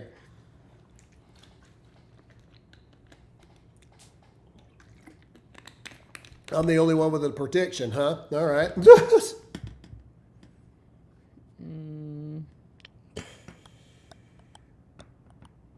It could be like 20 minutes before he comes out, realistically. Well, I mean, no, in he's Trump already fashion. He's already 17 minutes late, so I think around 10:30. So again, we're in it now. We're gonna hang out in time. I mean, if we want to turn the audio on for them to hear what they're talking about. I mean, it could be that he's going to come out and just say, the numbers, our early voting numbers are great. Let's keep it up. We're doing great. It's wonderful. Keep coming out. We're doing great. We're doing wonderful. It's fantastic. We're winning. We're going to beat her. Best But yeah, polls we've ever seen. maybe something to that effect of just keep coming out. Keep doing what you're doing. One more super chat. Read it, Royce. Seahawks, proof that Dems want to villainize everyone. Leave it to Tampon Tim and Horse Breath AOC. My respect gained for Tony. He is telling the truth. Also, shout out to y'all for carrying out God's work. Woo, thank you. Thank you. All right, let's turn the audio on for RSB in here. Let's see what they're saying. What we got going on? As it says in Romans 8:28, all things work out for the good to those that love God and called according to his purpose. So we're looking forward to that. That's 7 days from now.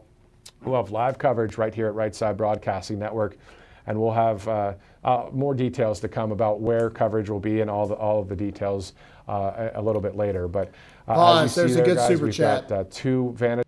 Yep. It says, wouldn't abolishing the IRS kill a ton of jobs? I don't know how that would work in his favor. Simple. Those are now tariff enforcement agents. Mm-hmm. Problem solved. Any other major crisis that I need to solve you today? have to remember that Joe Biden hired a substantial amount of IRS. Oh yeah, agents. all them people are gone. All them would be gone. I mean, but also, Trump wants to bring back manufacturing in the U.S. and build all these factories, and I totally agree with that. And that creates more jobs as well. Like, yes, it's a factory job, but it's what America needs. We need to bring this kind of stuff, developing things and manufacturing things in America. It's how it used to be when we had no tax, and we need to get back to that. Yep. All right, there's another one. Boom. All right, don't destroy mail-in ballots if you are going to vote in person. Instead, many states require you bring the ballot and envelope to poll to spoil before getting a new ballot. Arizona, Right. That's not the way it is. That's not how the they case. trained us here in Arizona. Obviously, pay attention to your own states. Again, mail-in ballots is not a freaking thing. And I've never seen a mail-in ballot in my Me entire either. life. I've Ever. never seen one. And so... I was talking to someone yesterday in California, and they said that they actually got 2 mail-in ballots in the mail that had different numbers on them. So I don't know. It feels like Probably with a registered the burning Democrat. of the ballot boxes, machines already not working, people complaining that they show up and they've already voted. It feels like 2020, like they're doing to an extent, they're trying some of that again. I don't think there's any chance that they get away with it this time because they're going to be ultra exposed, right? But that's what they're trying. And if they can get it over the edge, they know that there's kind of no coming back from that because we tried to, oust them last time and say, hey, all this is fraudulent. We need to rehold this election like that, whatever. And still Joe Biden got in office, even after all of that. So I don't know, but it's bizarre that this is still happening and it's already happening and nothing really is happening about it. We're seeing it happen, but I'm not seeing it be super covered. Maybe Trump's going to come up and talk about this and say, hey, we're already seeing election interference, and he might propose something to get around it. I don't know, but they're doing it right in front of our faces. Multiple ballots, people already voting. They're doing it again. I'm trying to see if I recognize anybody in this crowd because I feel like if I see certain people, it would give me an idea of like how big a deal this is. So far, I don't recognize anyone in the crowd so far. Now, Trump has been known to have people walk in with him. Yeah. So I don't know. I'd say if Trump and JD walk in together, then this is big news. This is tough. Yeah. Again, we're going to hang out until we figure out what this is. So hang on. Couple more. Hit that like button. Hit that share button. This could be stuff. All right. Another one. This is Kelly G1 G 1964. 13 in my family early voted in Charleston, South Carolina together. Saturday, 10/26. My sister made us matching Trump 2024 shirts to wear to lunch after we voted. Love it. Love it. Let's see. Wow, if the audio you tuned into at the exact moment wasn't God's perfect timing. I agree. That was pretty cool. Yeah, that was awesome. That was pretty cool. Let's see. Graham, have you watched Candace's show? No, I haven't. She's been proving that they've been breeding politicians and they're all related somehow. Harris might be related to Waltz. She's definitely related to Obama. I haven't watched Candace's thing. I don't know. I don't know about that one. I don't know. I mean, I don't know. Brazilian. Perfect. Spanian. Been out here knocking doors in Wisconsin. Awesome. So many amazing volunteers from 25 to 80 years old in Florida to Colorado and back. Thanks for recommending this team. You're welcome. Cool. All right. Pastor Scott, have you seen that Zachary Levy endorsed Trump? I did because he brought in Bobby. Oh, okay. Right, RFK. He may not like Trump, but he is willing to see that Trump is willing to work with others. I did see that. Yes, I did see that. Yeah, he's a cool dude. Shazam! I did see it. All right. Seahawks 12s. Would you guys consider bringing on Derek Johnson as a guest onto the show? He is an awesome Christian conservative from Alabama and goes live on Rumble a lot. I got to be honest. I'll have to check that one out. I haven't. I don't know who that is. I'm just being honest. Like I said, it's hard to keep up these days. I've been doing this for a decade. When I started, it was me, Ben Shapiro, Candace, Dan Bongino, Charlie. That's about it. Matt Walsh was getting started, but now there's so many people. No, I don't. There's a lot of people coming up now that I don't know yet, and maybe I should, but I just don't at the current moment. Okay, love you guys. This is from J Crook 4. Love you guys. Thanks for everything you do. I listen every day while I'm working. Maybe this has something to do with his legal issues. Perhaps. Maybe there's been a development across the board. We'll see. I think I skipped this one. All right, this is Primetime Donald. I live in Texas, and my mailing address is in one county, and my physical address is in another county. They won't let me be registered. That's to weird. vote. That is weird. because you are legally allowed to have multiple residences. You just can't vote in both. You have to pick one. You know, you have to pick one. We got trained on that yesterday as well. So that is interesting. That's all above $5. All right. Well, let's go to the audio on what we're listening to here. It should be any second now. So various TPUSA events, and also at MSG just the other day. So so why don't we do this? We can possibly go to our Lee Smith interview, depending on the delay here. So what we can do is, if we do go to that interview with the best-selling author, Lee Smith, we can dip right in to the coverage with President Trump. Maybe what we can do is have a split screen and see that live podium there, and then go to Lee Smith's interview. And as soon as we see President Trump approach, we can go out of that interview and let's go right to President Trump. So, Director, if we can do that, please let me know. And if that's not something we want to do right now, that's an interesting no looking as it is podium 10:26 too. Is it black? Eastern time. Is it black? Awaiting President Trump for I this think it's just press lighting. conference It looks that will start at any moment. We do know, again, and weird Director, to if you me. could please repeat. I had the volume down on the IFB. Okay, let's do that. Let's go to best-selling author Lee Smith. All right, so we're on gonna his, we're gonna latest be in book. for a We'll hear minute, about that folks. book. So we'll see. Let me see if I can find a clean feed. Hold up.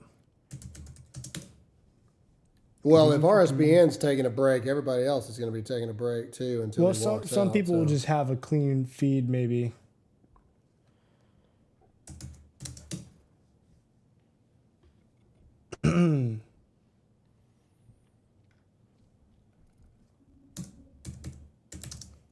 Looking.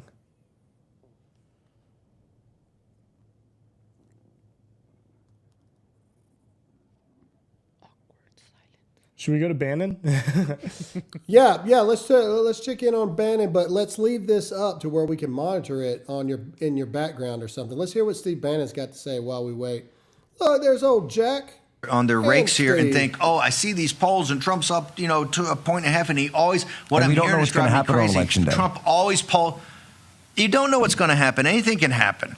We have to be focused and we have to breach the blue wall. The way to victory here in North Carolina, Georgia, Arizona, and Nevada, you still need a part of the blue wall. We have to breach the blue wall. If we want to send a definitive message, it has to be like 16, where we crash the blue wall. It's all doable. This audience is the tip of the spear. That's why we have to get superhuman efforts again and double down. This is a long way from over, folks. And I want to make sure we're not complacent, that we got to drive this and we have to run through the tape. Raheem. Look, you know me. I am often on the pessimistic side of things, right? Raheem, Jack, you ever notice Raheem's a little on the there's a British expression. We're not going to say it here in the war room, but we know that one. No, the black dog will get on Raheem like he got on Churchill. The black dog will get on all over Raheem sometime, and he'll be in the mumble tank. Having said that's all why of it, Nigel's right? always the upbeat one. That's right, and I have to drag it back down to earth. Yes. But I get called a doomer, right, for this, and I talk about last election, the Transition Integrity Project, and the ballot boxes. The beginning of spring and summer of this year, it's pointing out what I perceive to be flaws in the campaign. Get called a doomer, Raheem. Stop being a doomer. Now, let me flip that on its head for a second and come back on something that you just said, because I have been looking at detailed internal numbers, and I go, I actually start to feel optimistic about it. But to your point, just because you're feeling optimistic, you cannot for a second believe that, now we're fighting for New Mexico, or now we're fighting for Maine. But look, it is most people out there right now. The reason they feel hope like that is not because they wanted the hopium element of it. Yeah. It's because they want to shove it in the faces of the people who are calling themselves them Nazis every day. Okay, hang on. We're going to go to a short commercial break. I think we're going to come back and have a little introduction to President Trump's press conference. Trump and the campaign are doing a fantastic job, obviously. It's now up to the tip of the spear to drive this home. A big victory awaits us. Too big to rig, because the Democrats are all about stopping President Trump and the MAGA movement. Short commercial break. Poso, Raheem, and President Trump. on Real America's Woo, Voice, 6 the days, War Room. 14 Next. hours, 30 minutes, and 2 seconds. Wow. All right. So Bannon seems to think that Trump's coming in here in just a second. Just waiting to see. They've got the door. I mean, they've got the doors open. So I mean, they're setting up for him to walk in there. So again, everybody keeps asking what I got. I really don't have anything. I hadn't had anybody text me anything. Nothing. So this is either going to be monumental or this is going to be, all gas, no brakes. War isn't over yet. Keep voting. It could be literally just that. So, but we're going to be here until we get an answer and until we see what happens. So, it's only 7:30 here in Arizona. Why not? Let's do this thing. We ain't got nowhere to be till 10. So let's do it. Oh, goodness. All right. Ask Todd. Too many people in the room. What are people talking about for you, Todd? Like every time someone says something with you in it, it makes no sense. I know, and too many people in the room. I'm the only one in here. Yeah, I have no idea. All right, so we got some more super chats since then. Since Republicans vote the day of the election, I won't be surprised the Democrats will stop them from voting, which is why we keep screaming, do it early. Go vote. Go vote early. Go vote early. You need to vote early. All right. Should I be? This is from Elijah or Alicia. Alicia, is that? Yeah, Alicia. I don't think it's Alicia. All right. Should I be concerned that my son's return envelope was open and looked like it was burned shut? Do you think he should take his ballot board of election? I don't like the mail-in ballots. Freaking go vote. Too much stuff can be done. Again, I'm 38. I turned 38 this year. I have never seen a mail-in ballot in my entire life. I've never seen one. I don't get it. Go vote. Like, if you're even here's the thing. If you're asking me that question, go freaking vote in person. Go vote in person. Next, are there any more new ones? Nope, that's it. Okay. All right. Well, guys, we are sitting here waiting. Those of you who want to hang out with us to watch the conference, we're going, or the press conference here. We are, I doubt this makes it in the audio version of the show, but at this point, we're just waiting to hear what the president has to say. Keep letting us know. What do you think he's going to announce here any moment? Well, what do you think he's going to say? Comment in the chat. Let us know what you think. Because I really don't know. I would tell you if I really thought I knew, but I don't. All right, we've got some more super questions coming in. Here we go. Good morning, fellas. Truck driver for Trump here. I can definitely tell Todd is not a morning person. I am a morning person, but I told 4:30 him in the morning is. I told him to go to bed. I told him to go to bed at 8. 8 o'clock, 10 his time, 11 my time. Like, look, for those of you who don't know, Graham could close his eyes right now and be asleep in 30 seconds. Like, I don't know how he does it. It's a superpower. I can't, man. Like, my time is still jacked up. All right, let's go to another one. Laura Loomer just posted that J.D. Vance is set to do Rogan next. If that's true, that is going to be awesome. J.D. Vance will kill it. Yeah, I see it now. Awesome. Yeah, this has come from CNN too. Kendra just said Todd is not a morning person. All right, Exposed. This is from J. Crook 4. Maybe about election interference developments with everything that's come out lately, burning ballot boxes, etc. Could be. Like I said, this could be huge news. This could be simply, hey, we're a week out. Like, now is not the time to, numbers look good, but boy, we gotta punch the gas on this thing. All right, next. This one's funny. He announced that he and AOC are having a love child that's going to unite the country. Speculation that AOC. All right, so since you brought this up, I told everybody in the chat that I thought she looked a little. That's not what I said, and that's a Todd. Todd said that. I did not say that. Should I put up the disclaimer really quick for Todd? I just said she looked fluffy. You can't. Okay. Either way, the point is, I thought she looked a little different, and I am hearing rumors. They're nothing but rumors that she may be, and that the reason she's not saying it right now is until after the election, because over concerns that her supporters will call for her to get an abortion to perhaps stand in unity with the pro-choice movement, and it would be detrimental in that regard. That's what I'm hearing. We'll see if it's true or not, but something definitely looked different in the past couple interviews that she's done. So, I don't know. I don't know if she is pregnant or not. And as much as I despise AOC, if she is, I congratulate her on her beautiful gift of life that somebody has granted her. So I don't know if she is or not. You're such a wonderful human being, Tony. It's not that I'm wonderful, really but hopefully she opens up her heart and her eyes to see that life is great and not this whole stupid pro-choice thing. But all right, but that's all I got to say about that. Yeah, all right. There's another one here about that. That's all I got to say about that. All right, from Striker J. Speaking of mail-in ballots, if it's mail-in, why are people carrying it to a drop box instead of mailing it out? If you can carry it to a drop box, you can go to the poll. I completely agree. I don't get the whole mail-in ballot things. Somebody just said, "Is AOC married?" Yes. You wouldn't know it to a whitey white white to a white dude, whitey white ginger, like a ginger of gingers, like just ginger. But you wouldn't know it. It looks like an arranged marriage, if I do say so myself.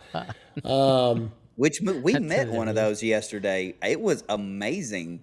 Our Uber driver yesterday, he's like, "Yeah, I knew my wife like 45 minutes before we got married." We all looked at each other like, "What?" He goes, "It was an arranged marriage." I was like, "Yeah. They still do that." That's True crazy. story. Hey, right. Royce, do I know Royce, anybody in this audience here? I don't. Royce, somebody with a called Free Press Audit says that their super chat got skipped. Can you please check? Free Press Audit. Free Press Audit said if it was under $5, then we don't read those. Oh, okay. Well, I didn't know that. So there you didn't know that. No. I'm saying I didn't know that if it was or wasn't. If it was or wasn't. So I see a comment on there. I don't know if she's married or not. I know that she's with some ginger-looking guy. I just assumed they were married. Trying to give her some. This one, dude. That podium is black. Look at the sign behind it and look at the thing. That's what I'm trying to say. That's weird. It's a weird looking podium. Like it's black. Yeah. See, I finally got a cleaner feed. No noise. All right. You needed a cleaner feed to see what I saw. All right. Either way, check the laws in your state for recording at the polls. If you can record yourself voting, do it. Be sure to print out the law and take it with you for backup. Again, this is my point. Why have we made it so freaking difficult to know the laws about voting? It should not be difficult, but we're making it difficult. And I don't know, man. Go ahead. Sorry. Yeah, I ran the number. I looked at the numbers this morning. So the state of Pennsylvania said it was going to take 2 weeks to count their votes. Arizona said it could take 13 days. The state of Florida has double. You could combine Pennsylvania and Arizona's population and still not reach Florida's, and Florida will have their stuff in by midnight. Yeah.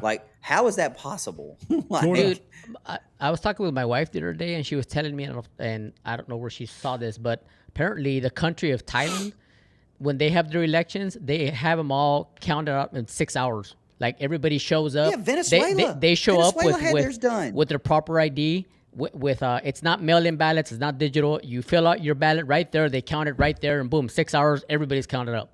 So I don't know why we make things so difficult in the U.S. If Florida can count 23 million votes, Pennsylvania has 12 million. I think Arizona has 10. Like, how can you not, everybody not get it done? It's just. Someone said you're being asked to early vote. Yes, go do that. If you're being asked to early vote, then go early vote. Yes. That's what we're saying. Good Lord. If You I could have should go voted, I early would have vote. voted a month ago if I could. Let's see. Is this one? What are y'all's thoughts about the Social Security breach that happened this year? Think it has anything to do with rigging the election? For us, me and Graham, our thought process on the Social Security thing is a little different, because when we were in the Army, it was like every 6 months I'd get an email from like the Army personnel headquarters saying China's hacked us again and they have your social. It's like every 6 to 8 months you get an email from them saying that they were hacked and your social was one of the socials that was leaked. I'm really liking this guy down here with the biker jacket. This Yeah, leather it's jacket right here. like Hell's Angels for Trump or something like Right that. there. You got these guys with suits and buttons and hats, and then this guy. Oh no! They had a computer problem. Look at the TV. The TV. It's a screensaver. Oh no! Fix it, Brian. Fix it. You better fix it right now, Fred. Unplug it. Just unplug it. Unplug Imagine the if that happened while HDMI. Trump was speaking, though. Oh, Like, he what do you just think turned on Trump- all the lights, though. He just turned on all the lights on the stage. I told you it was black. I told you. Something's up. There it Something's is. out. They fixed it. But I'm telling you, that eyes like a hawk. I spotted it and I said, something is up with that podium. That's black. I Comment still don't think down. it's Let us black. know. Is that black or is that dark blue? It's not black. What? Are you freaking kidding me right now? Did you just It's not say black. dark It's blue? a- What? Dark blue. Yeah, like a navy. I don't know. That is the darkest blue Now, I've ever this seen looks in my black. life. This looks a little bit like it could be Because like it's got light shining on it? like a midnight blue.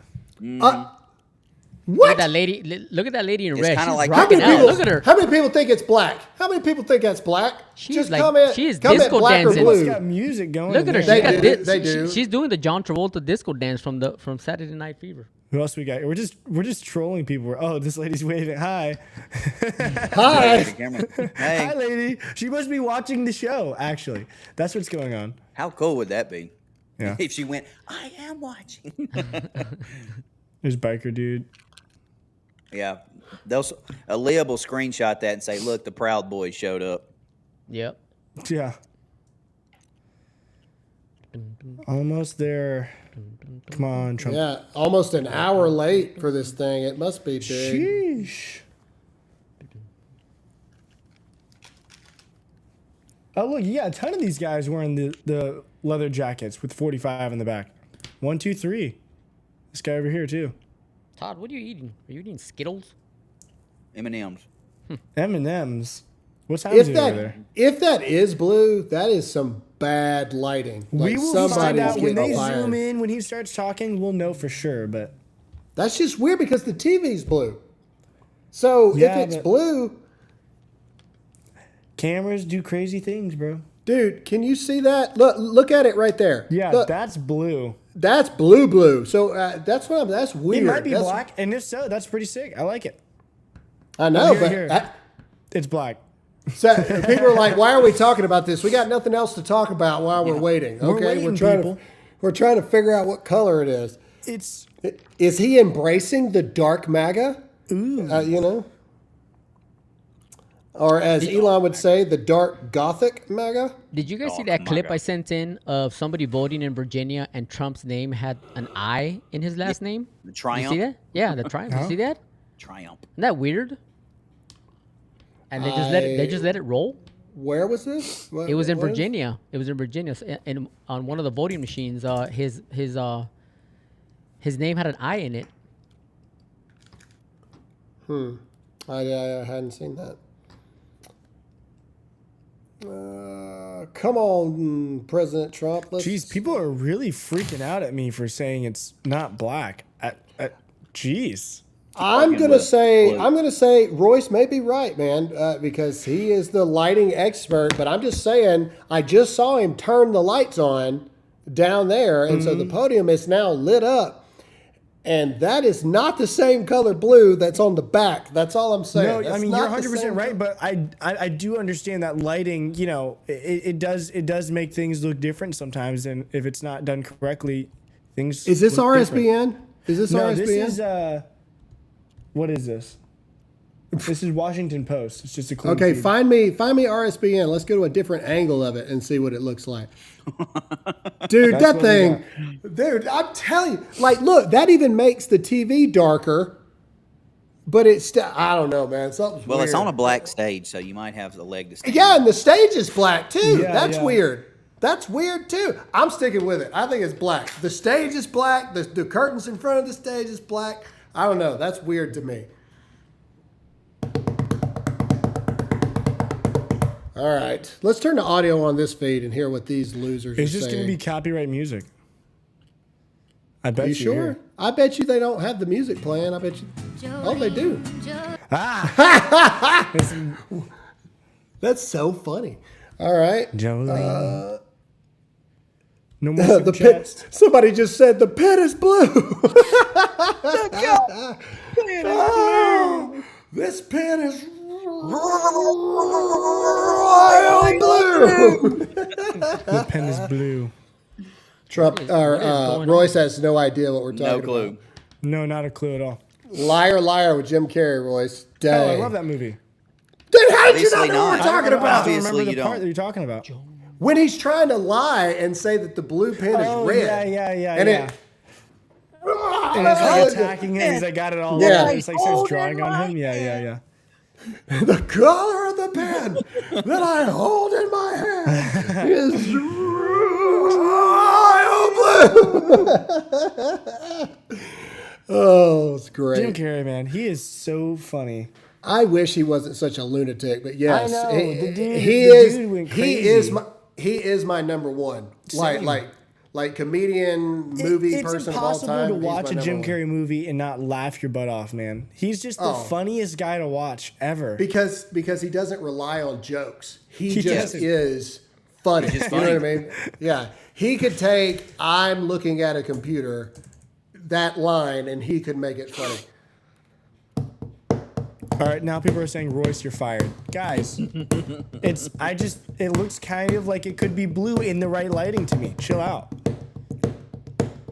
The color of the pen. So fun. So what I'm gonna do is piss and moan like an impotent jerk and bend over and that whole movie's running through my head right now. Yeah, yeah. What are you guys Stop talking about? saying all the lines. Liar, liar. Oh, I don't remember that movie. Somebody just said Graham's hotel looks nice. Todd looks like he's staying in a motel. It's a Hilton. All right. Well, okay. So here's the thing. I have my son with me, and I'm not staying in a hotel for a week with my teenage son. So I found an Airbnb. So Yeah. so that's In that's the thing shot, there. my wall does look yellow, but it's not. It's really white. That's weird. Yeah. That's weird. I'm actually shocked how good my lighting is, and I just turned the lights on in the kitchen here. I'm literally sitting in the kitchen. Here, I'll show you guys. Look at this. This is me sitting in the kitchen here of the Airbnb I'm staying at. And you see, it's like just this Room little tour. house. Yeah, room tour. I'm not even going to dare go in Gunner's room he's staying in. Lord only knows what demonic activity is going on in there. Is he awake or did he go back to sleep? No, he's awake. I don't know what he's doing. He walked in here and grabbed food out of the pantry. That's another reason why I got one, because I have a teenager, so I had to like stock a fridge because we're here for Yes. 6 days.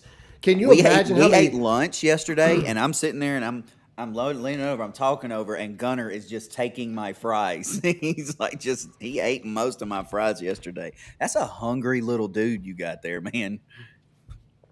Yeah. Did I change the background of the studio to black? The studio background is always black, actually. It's a black wall with blue lights. So no, Tony's always looks darker than mine. Tony's just sitting in his seat, and you don't have me as a contrast there. Because I'm a dark I'm person. I'm working on getting my wall black, but it's need time. I'm like Batman over here. That's why. That's right. Yo, Hey, just I've never on seen you and ads. Batman in the same room, Tony. So You've seen Batman? no, he said I'm Batman. I said I can't argue with it. I've never seen you and Batman in the same room. It's When true. people ask me, "What are you?" I'm like, "I'm Batman." If Trump- Somebody just said if Batman. Graham's. Somebody just said if Graham's hat is black, it resembles it to me from here. My hat is black. This is a black MAGA hat. My version. It's a trucker hat, like a real one, not like the Donald Trump version. Where do we track our vote in our state to make sure it's counted? Voted. So what think is it it for only works for Arizona? mail-in votes, guys. It's my Arizona GOP Hang or on. something like Yeah. that. You have to Google that kind of stuff. Like, hang on, myarizona.vote. That's for Arizona. So you might. Yeah, wanna, so- like, so Google's every- a very powerful tool, y'all. Every state is different. So just, look it up. Track my ballot, your state, or whatever. Graham, do you think it's possible that all the elites like the WEF and others have told the left that Trump can't win or else consequences, I wonder? I mean, why not? I mean, we're saying that about Kamala. Kamala Harris can't win. Like we cannot lose to these evil demonic people. We cannot lose to them. Please, Jesus, no. Dude, I'm starting to think something big might be going on. An hour late is a lot even for him. Yeah, it's pretty bad. Yeah, an hour late is a lot even for the president. So that's I don't know. We'll find out here soon. Yeah, we've been live for almost 2 hours, guys. Yep. Almost dose hours.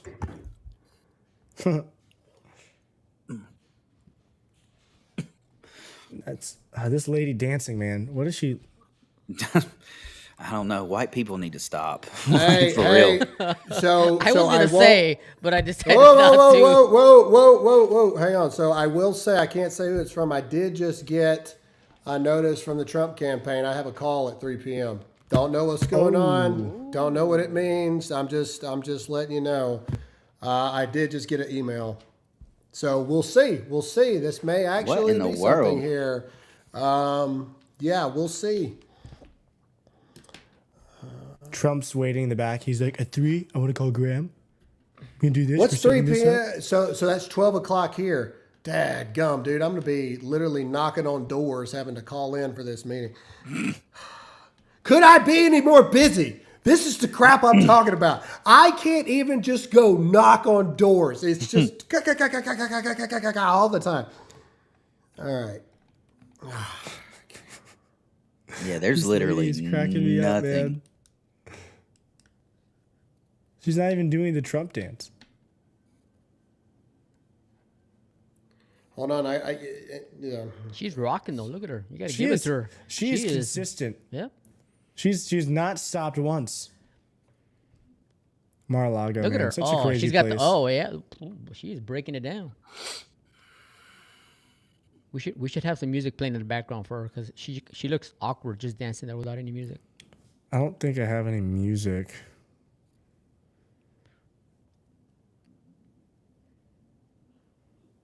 I have this sound effect, speaking of liar liar. Yes. Yes. A great moment. That was improvised, by the way. I was just telling somebody on the chat over here, my favorite Jim Carrey movie is Bruce Almighty because That's such a good one. I love the scene when he does the voiceover for Jim what's his name from The Office. What's Jim Carrey? No, Jim Carrey and the other guy. What's the guy's Steve name from The Carell. Office? Steve Carell. Yeah, where he's doing the Yeah. the that is one of my favorite freaking scenes. That's I don't know. so I mean, I hilarious. love all the Jim Carrey movies, but when I was younger, for some reason, I always watched Ace Ventura: When Nature Calls. Yeah, That's a good one. He's like Bumblebee Tuna. That's a good one. Bumblebee Tuna. Bumblebee tuna? I always have to go back to We the love you, OG Doug when Condit. it all first started. The original, Chicago. the original Ace Ventura. That's the best. The package. EHS coming through. He's just beating that thing to death. How many of you have seen Once Bitten? No. Any of you? None of you? Super chat really quick. Oh, we're Really? zooming in. Huh. Oh, no, Nope, they zoom back just out. Now Dude, we I zoomed must. out. I must. be That was the blind. zoom in. It still looked black. It still looked black even on the zoom in. That's all I'm saying. Super chat. Let's see. Been at the polls during the entire early voting in North Carolina, and the stories the voters are telling us of election interference in Carolina is staggering. Please, please go vote early. Please, please, please, please. Guys, this is everybody and their mother is asking me, you nervous? You excited for the election? And I don't know if I'm nervous or excited. It's the truth. I don't know how to feel. And we were talking about this before the show too. We talk about it like every day, Graham and all of us guys. This is just, we're ready for it to be over, man. Ready for it to be over. It's just been such a long, really, it's been like an 8-year ordeal, 9-year ordeal since all of this stuff started with Trump. And it's just, I was a kid, man, when all this started. And I remember, like, I stayed up till 3 a.m. and with my brother and watched him win in 2016, and it's been nonstop ever since. It's been 10 years. It's taken a solid 17 off my life, is what I feel like. And exactly. I'm not going to live as long as I should have because of all of this stuff. If I hadn't have lost all my weight, I'd be dead in 3 years. Someone said, daily reminder, Royce, it's time to move. There you go. We'll see what happens with the election, because if we lose, I might move to Iceland. I don't know. Someone said, Royce, you're still a kid. I know, guys. I get aged every single day on this show. Hey, just be thankful. Be thankful. Fire Marshal Bill, let me show you something. Vern Kevin.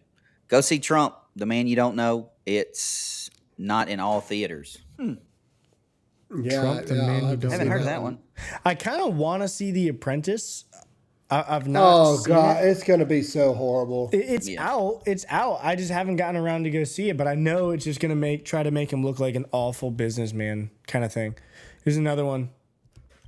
Melissa Foster. It feels like a balloon getting bigger, bigger, bigger, bigger, and we're we're waiting waiting for it to pop. That's the truth, honestly. Yep. All right, Mr. President. Surely an hour. All right, I'm about to Uber myself some food. What time is it there? It is 11 o'clock. 11? Oh, Get wow. Royce You're on a eating green early screen today. so he can look like he's in a different state. I can actually do. Let me see if I can do this right now. You just need to have a different background every time. Like do it digitally. Wait. Now you're frozen. Good job. Up. Oh, whoa. What? Mr. President. What are you doing there? Why is Mr. President staring Well, at they're you waiting so... on you outside, Mr. Trump. What are you doing? He's staring at you with that little scowl there. What's going on, Royce? What did you do to him? Is he mad at me? What's going on? I think he is mad at you. Yep. What did you do? What did you say to him, Royce? Well, now I'm in the woods. Now you're running away from him? You're running in the woods? Wait, let's see if I can. I gotta run. Oh my What God. have we come to, guys? Royce, you're showing your age right now is what you're doing, buddy. What do you mean? How is this showing my age? Because you're just nothing. Never mind. That reminds me of the Wayne's World movie. Hi, we're in Delaware. Oh, look, now I'm like Graham. Now I'm like Graham and Todd. I'm just in a hotel room. There you go. What's up, Yeah, guys? see, that looks so, yeah. Tony, Somebody you're just yours. said, Graham, sing us a song. There Brick you go. wall? Let's all sing Piano Man by... Oh, maybe. Up, Is he- up. No. Well, they moved the camera. So look at the camera. What the? Well, no, that's the Let's see what side kind that of he's camera going is to be that. walking in on. I think It's that's a just Sony FX6 bad camera, maybe? I don't cameraman know. here. What is happening? Who are these people? Okay, well, here's RSBN. Help us cover every Trump rally this election. Visit rsbnnetwork.com/donate or text RSBN to 801-801. From Devin24, Ace Ventura and the Mask was always my favorite. Yes. Dumb and Dumber's number 1. Ace Ventura's number 2 for me. Mm-hmm. I knew that. Our pets' heads are falling off. On the door. Okay, here's another one. Yeah, so he must be. They must have got word he's fixing to walk in because they're all turning towards the door now. Hour late, he better be. Jim Carrey hopping on stage in Ace Ventura: Pet Detective with Cannibal Corpse was classic. Yes. This is unpopular opinion, but I mean I like the Dumb and Dumbers, but they're not my favorite Jim Carrey movies. Not the Dumb and Dumbers. The first one. Well, yeah. First one. I mean, yeah, it's good, but I think there's others that are. I mean, just in my opinion, but I just do. I don't know, man. I've probably seen Dumb and Dumber 500 times in my life. Maybe I need to watch it again. It's been a long time, but I felt like have enjoyed watched others. that movie so many times. And ironically, even though it's not a Christmas movie, it resonates with me because we always seem to watch it during Christmas time, and they go to Aspen, Colorado, and there's snow on the ground everywhere, everything. And so it's not a Christmas movie, but I always end up kind of watching it during Christmas for that reason. And so anyway. I missed the snow. Here's another comment. This is from Anthem Spade. I was recently in the Dominican Republic. Republican got in a random discussion with an old Brit guy telling me that Trump is a fascist. Well, who cares what the British think? Well, that's my opinion. They lost. Yeah, they lost. Suck it, losers. Anyway, moving on. Kim Clement Prophecy said there would be 2 presidents. Thoughts? I don't know. Someone said his name is literally Lloyd Christmas. True. Again, that's what I'm saying. Let's see. Harry, what if he shot you in the face? He gave me this really cool vest. What if he shot you in the face? What if they did shoot me in the face? Oh my gosh. That's a risk we were willing to take. That's a risk we were willing to take. Dude, and there's so many things.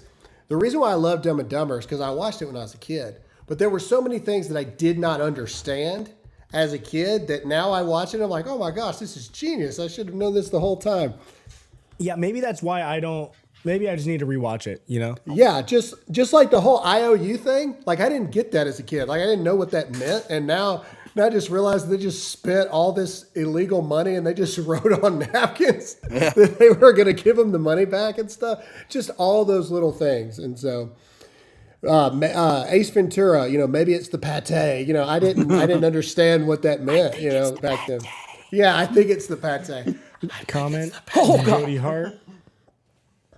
Graham, Miami, Florida. I'm volunteering at the polls. They will not let me wear red, white, and blue. Now that's a thing that is universal. And I even told Todd before we came here, don't be showing up looking like you're going to a NASCAR event because they will not let you do it. And legitimately, that is a thing. And the reason why I actually am okay with this, and here's why. Because some people that are legitimately in that line, there are people, they're not sure who they're voting for till they get in there. And that is true. And so they consider that kind of like, I can't remember the exact word is, but like you're kind of pressuring, influencing people's decisions. Triggering. In the election line. And so they won't allow that. So I'm still here and will be until you shut down. Kaloho, thank you so much. Look at this orange hat over here to the right. Love it. Yep. That is we're practicing right now for election day. That's a reformed pimp that is now that voted Democrat his whole life that's now voting Trump. Praty because I gotta. So good. Praty. I love how the chat is only talking about Jim Ace Ventura Carrey now. movies. Yep. Yeah. Or Jim Carrey movies. I'm telling you, dude, Ace Ventura is awesome. Scene where he comes out of the bathroom soaking wet, and I do not go in it. No, my favorite part is he's like, "I'm so sorry, Mr. Ace. I'll have the plumbing checked immediately." He's like, "Be sure that you do. If I had been drinking from the toilet, I might have been killed." I've got to watch, dude. I want to do a Jim Carrey movie marathon. It's so good. It's the subtle things that are so funny to me. like with Jim Carrey's Ace Ventura. If I'm not back in 5 minutes, Just wait. just wait longer. The only joke in that whole movie that I still don't get is the very end. Hey Ace, you got any more of that gum? That's none of your damn business, Dan. Thank you for not asking. That even though it's funny, that is still like if there's another meaning behind that, I can't figure it out. I don't think it's a joke. I think it's just him That's being none a, of your business, a Dan. moron. And I'll thank you for not asking. So funny, man. Here's another one. Warning. All right, voted for Trump yesterday in North Dakota. Doest day early vote. I love y'all's typos. Doest day of early voting. Doest day of early voting. That sounds like old King James version stuff. Like doest day early. Doest thou. One of my favorite scenes in He found Mr. Kanish. no. In When Nature Calls, when he's driving on the road and he's like got the guy next to him and he's like bouncing all around, his head goes out the window and it's perfectly smooth. On a smooth and the dude's road. just like chilling there and he's just like, oh. And then they do go on that whole tangent where they're like off the rails and the car's flipping and flying and then they land. The consulate is just on the other side of those trees, so if we could circle around. Exactly. And then he lands in a perfect parking spot, head out the window, looks around, and he goes, like a glove. Steering's a little loose. Alignment's off, too. Dude. Melissa Foster, he was trying to get the taste out of his mouth from where Einhorn kissed him. Yeah. Well, I mean, I get that, but... Einhorn's a man. Man, Stephen, have you heard if all the people are being helped who are stranded from the past storms? Pray for them. I guess you're talking about North Carolina. Yes, there's so many organizations that are there now. You still need to donate to those people to continue to be able to help. But yes, they have. Our last day there when we went, again, there were so many. It's so infrastructured now to how it was when we first got there. So yes, they are. I mean, I think Luke Combs and a bunch of people just raised like $24 million at that concert they did, that the stupid people on the internet were trying to be like, this was a Kamala Harris event, and I was like, shut up, you morons. What is that? Angela Graham, what Durham, is that? I had to take Go down ahead. my Trump pictures here at work because I offended my coworker. Told my boss if he wins, I'm wearing my MAGA hat to work. Like, how crazy are they? Like a picture offends you now? Like a bunch of wusses. I'd have quit. Yeah, man. I'm serious. It doesn't take a whole lot for me to be like, and I quit. And I'm not done. These guys will tell you, and I'm not going to say a whole lot of things, but these guys will tell you straight up that I have told many of sponsors in the past, well, if that's the way you feel, then bye. Like, I'm out, kind of thing. I And wouldn't so have quit. I would have plastered the walls with all Trump stuff and said, you got to fire me. If you I would have went and bought Trump I said, wallpaper. If you want to fire me, unemployment all day long. You're going to fire me for wrongful, I'm going to come back and sue you. Somebody Freedom of said, speech. Sergeant Smoke said Luke Combs is voting for Harris. That's probably true, but he still helped raise $24 million for Carolina. He might say he's let him voting have for it. Harris. No, he is. But is he actually? You know what I'm saying? Like, I No, think a no, lot of celebrities say no. this because they have to, but when they vote, they might do differently. I have met Luke Combs multiple times. I will just say that I was not impressed when I met him. Now, maybe he was having a bad day all 3 times, maybe. But, I've met Luke Combs 3 times. He's met me for the first time every single time. And so that's what I will say. And my are you little talking like insights there. backstage, like VIP access, like your buddy, not just like in a line for photos? Like you've actually met him 3 times. Like and Graham every has time- stood in line to see anybody. Yeah, at his tour bus and all the good stuff. Yeah. I appreciate That's a good one. even the question. Jeez, As cool. Graham was like, I was in his wedding, and the dude still doesn't know who I am. Yeah. No, I wasn't in his wedding. Never mind. I don't want to say too much because next thing I know, somebody will clip it, and then Luke Combs is going to make a video. I'll shut up. I'll shutteth thy Another one? mouth. Damn it. I wish I could get the movie excerpts that you guys are quoting. I don't watch movies. I'm sitting here like a dumb arse. wondering what the heck is going on. I love it. Sorry, Hey man, like, you gotta stick up with the movie references. Jim Carrey specifically. that was a good one from Dumb and Dumber. Skis, cool. They yours? Both of them? I didn't have to look up. Both of them? Hang on. What if I can just do this? And she touched my leg. Okay, kill him.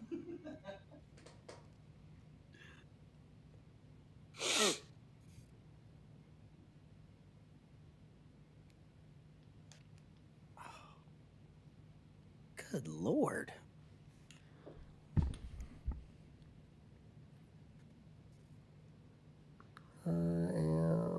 There's so many photos. Can you Is guys this hear still the the music? one that has music playing? Can we not like find something that? This is just the best. I mean, let me see if Bannon is back on talking. Is anybody streaming Ace Ventura right now? Yeah, what is going on? That's definitely copyright. You know what I'm doing? I'm listening to Spanish music with while you guys are talking. And Are you really? Oh yeah. I got my Yeah, I got just my for the little- record, tour bus, everything. So shut your mouth, Royce. Nice. How dare Well, I you wasn't question me? saying- What? You weren't not saying. I wasn't saying, oh, there's no way you did this. Is that Alina Haba? Looks like I it. think that's totally Haba. I think we're close, guys. Looks like it. I think we are too. So you're saying there's a chance? So you're saying there's a chance? Hell, I mean, there's a chance. I desperately want to make love to a schoolboy. Oh, come on. The one line. Yeah, dude. Y'all knew I had to go there. All right, so you're saying there's a chance?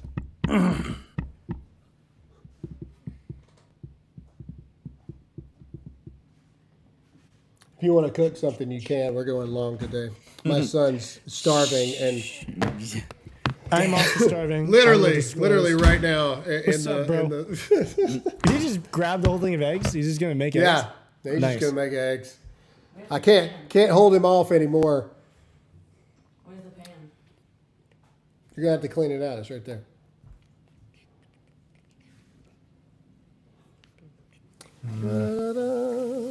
La-da-da, my Savior forever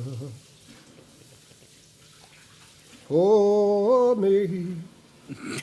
Oh Lord, I pray. So on the Dear America Originals channel, we gained a couple of subscribers from you guys, but you know we still have 400 or 500 people. We've got like 10,000 people watching total. Just keep in mind, like this channel is where, like tomorrow, the live stream will not be on this channel. It'll be on the other channel, and everything going forward, everything will be on this other channel. So it's pinned in the on chat. YouTube. On YouTube. YouTube and everywhere. So if you watch on YouTube, all of you need to go. Somebody said Graham can sing. Oh, what a shock! You know, it is amazing how many people don't know that I was in a rock band and we opened for Saliva and all this stuff back in the day. It's amazing how many people don't know that part of my life. Let's see. McDonald's has a new no quit policy in response to mass quitting, I guess. Probably, you know. How do you have a no quit policy?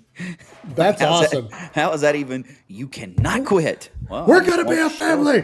We're going to love each other. Nice. Shout out to Melissa's We're gonna be Wonderlick. a We see you, family. Navy Army vet who met you in Wilkins, West Virginia, except for Royce. Shame. Maybe one day. Royce, there's another super question that just came in. Graham Allen Christmas album stat. Ooh, here's something for you guys. I'll give you guys a little taste of something. If you maybe happen to go into the iTunes store and just type in the word Graham Allen, you might be surprised at what you find in the Apple iTunes store. That's all I'm Spotify too, saying. or just Apple? That's all I'm saying. Spotify won't have anything until this particular thing goes live, but there may or may not be something there if you type in Graham Allen in your iTunes store. Maybe. I don't know. There may be something there. Early voted in Louisiana. Caitlin Butler DeSater, early voted in Louisiana week Tuesday, right after the show. Trump 2024. Love y'all and God bless. For Tony. Jasser 3G. For Tony, once bitten, great 80s movie. Love the one-liner. I'm the owner of the pants you've been trying to get into for the past 40 years. That's funny. My favorite line from that movie is he says, "I don't want to be a vampire. I'm a day person." You guys never seen that movie, Once Bitten? I haven't. I'm gonna have to watch it. It was a very young Jim Carrey. I think he was in high school, and this really hot vampire wants to turn him into a vampire. Like she's an older woman, and yeah, it's hilarious. It's got that guy from Blazing Saddles in it. What's his name? Clive something. What's his name? Cleveland Needle. People on Twitter are saying it's starting soon. Anyways, it's a funny movie. It's one of his first movies. And even then, he was super. His facial expressions are just hilarious. What? Especially. Everybody's got their words. Is that my word, especially? I honestly don't know. Yeah, I don't pay attention to it. All I know is Tony's is Whatnot, and I love it. People are still saying we did not. This is the one. Teach your kids how to cook. I played it. Gunner's hiding. Listen, Todd, I talk about all kinds of stuff and whatnot. Going to this, I know. All these weak kids that don't know how to cook, like teach your children how to cook, because then you don't have to. Anyway, that's a fact.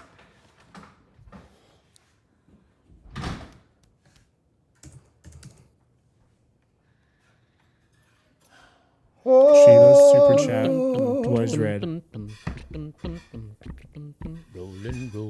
No, it's not gonna be. Yes, it's gonna. Royce is saying it a bit weird. We're talking about the people on YouTube. Nothing's changing on Rumble. We're talking about the people that walk on YouTube. Yeah, we're just talking because the YouTube channel that we currently stream to has issues some with of you, YouTube. Some people are going to iTunes. That's funny. It could be both of them. That's all I'm saying. They're, I don't know. There may be something on there. Bubba 1867. I just saw this. What's the name of that app that blocks? Covenant Eyes. Covenant Eyes. It's called Covenant Eyes. That's one of my favorite movies. Blazing Saddles, one of my favorite movies. Misty made my day when I came in, and y'all are still live. Pray for me today. I'll be courting till 9:30, 10 p.m. Political mail is right now. Thanks for doing what y'all do. Yeah, I think she's a postal worker. Gonna go postal. Notice anybody, Graham? Recognize anybody? Well, they're moving too fast now. There's people standing up there. Yep. So. Well, there's Frank. I know that Frank. Well, we saw Hava walk in, so.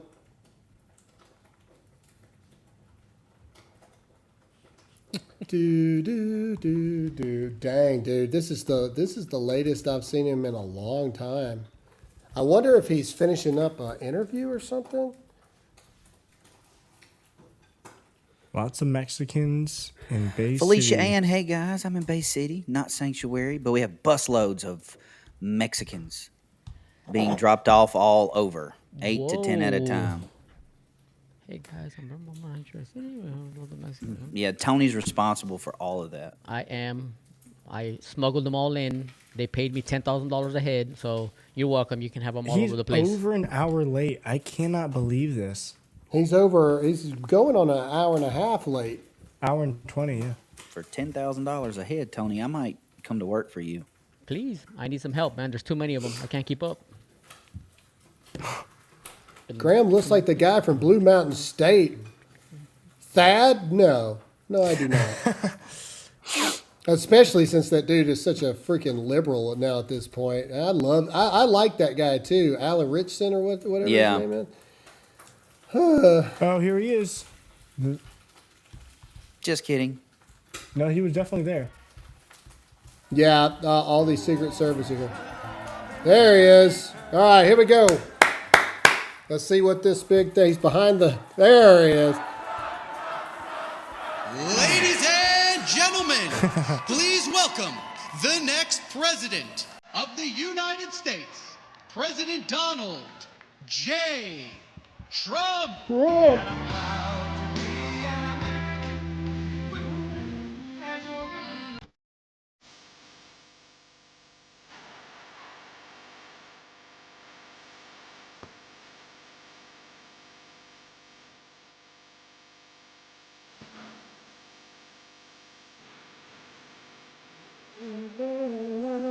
Carlson.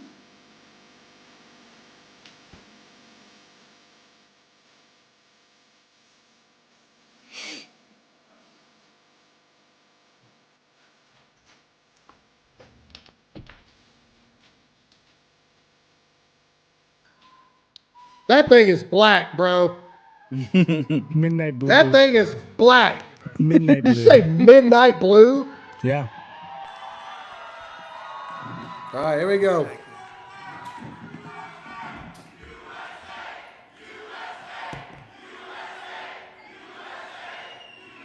Such great spirit.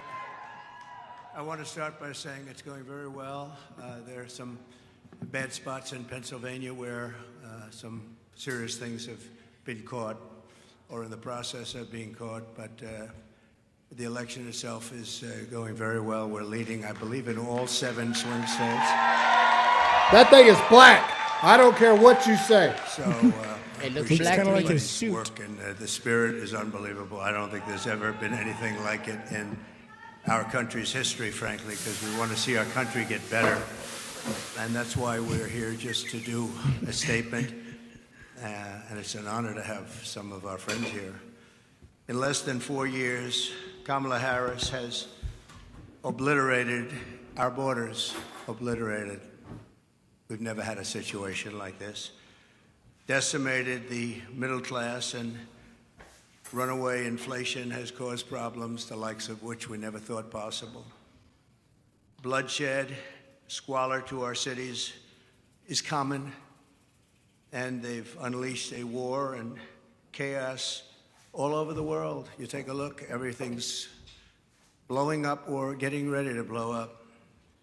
No respect for our country anymore, no respect for our leadership. No person has caused so much destruction and death at home and abroad should ever be allowed to be the President of the United States. You can't have that. Can't have that. So I'm running on a plan to save America. We're going to save America. We have no choice. It's the greatest there is. We love it, and we're going to save it. We have no choice. And it's going to be saving it from the incredible destruction that's been caused by crooked Joe Biden and Kamala. And she's responsible because he wasn't responsible, and she never said that. He didn't know too much about what was happening. Maybe that was exposed during the debate. And yet still, the way they took that away from him was not right. It wasn't right. Shouldn't have happened that way. They walked in, they said, we're taking it away. They stole the presidency of the United States.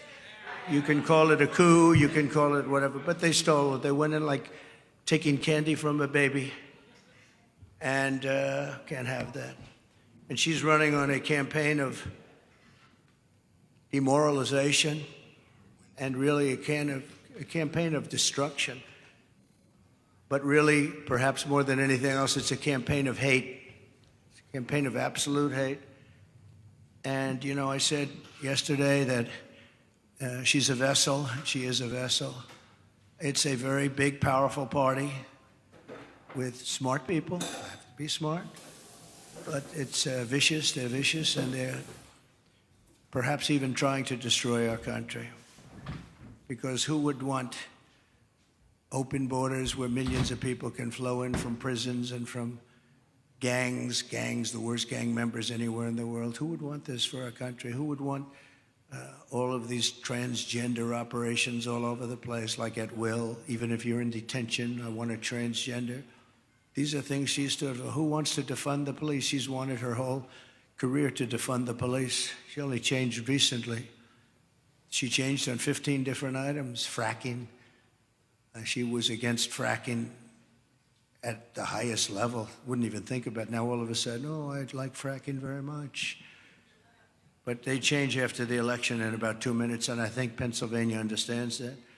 After 2 assassination attempts in just over 3 months, her lies and her slanders are very shameful and really inexcusable.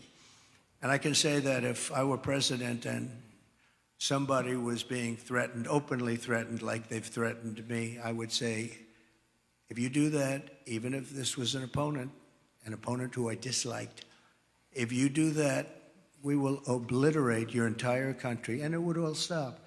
But they wouldn't make that statement. They won't make that statement. And essentially, that statement has been made by other presidents, even concerning their opponents, as you know. Today, we're going to talk about the real character of Kamala, and a person who has no remorse for the anguish she's inflicted upon families all across America. On the contrary, I have to tell you, Kamala intends to conflict and keep this misery going, and she's going to keep it going as long as she can, because that's the only way she can get elected. She's going out and only criticizing, talking about Hitler and Nazi, and because her record's horrible. Her borders are the worst in the history of the world. There's never been a border in the world like this. I always say in third world countries, banana republics, they'd fight them away with sticks and stones if they had to. We let them come in, come on in. Knowing in many cases they're murderers, they're drug lords, they're traitors in so many ways to our country. If they were involved in our country at all, even that, they're coming back in. People that left because they were traitors are coming back in. Everybody's coming back in. And it's at a level that we've never seen before. Criminals off the streets. And you know, other countries from where they're coming are now setting records, good records for them, where crime is down 70 and 75%, because they're taking the criminals off the street. They're emptying their jails into our country. And they're not finished yet. I'm amazed. I thought they would have done it by now, but if you take a look at Venezuela, their crime is way, way, way down. Then you go to Caracas and you wouldn't recognize it. You can actually walk the streets without being shot or killed or mugged. It's becoming a safe city because they've taken all their criminals, most of them, the rest are coming. They're all coming. They've taken their drug dealers and they've put them into the United States of America. Thank you very much, Kamala. I appreciate it. But she continues, and she will continue this misery, and her policies have caused such harm and such pain. And the three great people up here with me are going to just discuss that for a little while, about what's happened to them, how their lives have been shattered. I'd like to begin with the story of one mother whose life Kamala has utterly destroyed this life. And we're talking about thousands of people in very similar situations. Every day under Kamala, open border policies. And if you remember, Joe Biden appointed her as the border czar. She doesn't want to use that term, but let's say we'll just use a different term. She was responsible for the borders, totally responsible. She never made one call to Border Patrol. 2 weeks ago, the Border Patrol endorsed me with the most beautiful endorsement I think I've ever gotten.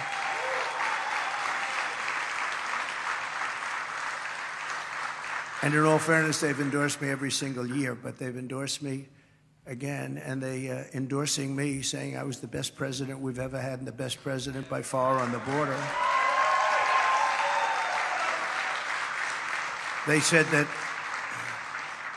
that, and this is not easy for them to say, they said that she was easily the worst person ever to work with them on the border, most incompetent, the least caring. Think of it. Not one call in almost 4 years was made to Border Patrol, like, how are we doing? I used to call all the time. I'd say, how are we doing, fellas? How's it going? Is it going well? And they're great people. Men and women, Border Patrol, great people. They want to do their job. She didn't call them once. She released the two men who murdered this woman's very precious daughter. Everything you need to know about what happened and the character of Kamala Harris, you'll know from just watching this video. We had it done yesterday. It's very, very quick, very easy to do, but it was very heartbreaking. We showed it in a room full of people, and everybody was crying. Some pretty tough people were crying. Please take a look.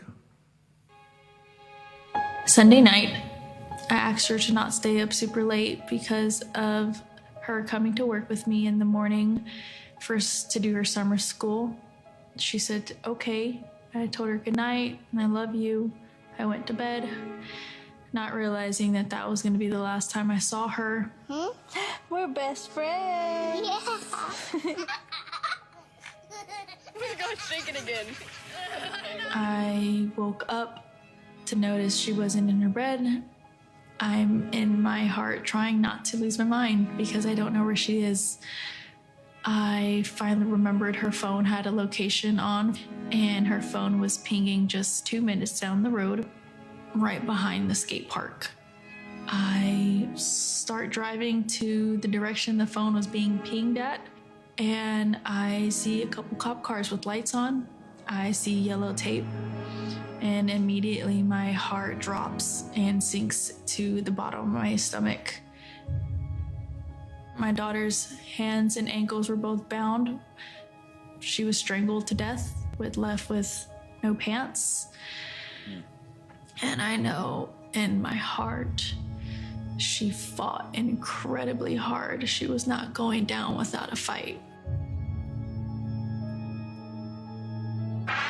We begin with two men we're learning are charged with capital murder tonight, accused of killing a 12-year-old girl. Police say these men strangled her before dumping her into that creek. Both men were in the country illegally. Apprehended, then released by Border Patrol less than 3 weeks before Jocelyn's death. The men accused of killing Jocelyn Nungare are affiliated with the gang known for brutal violence.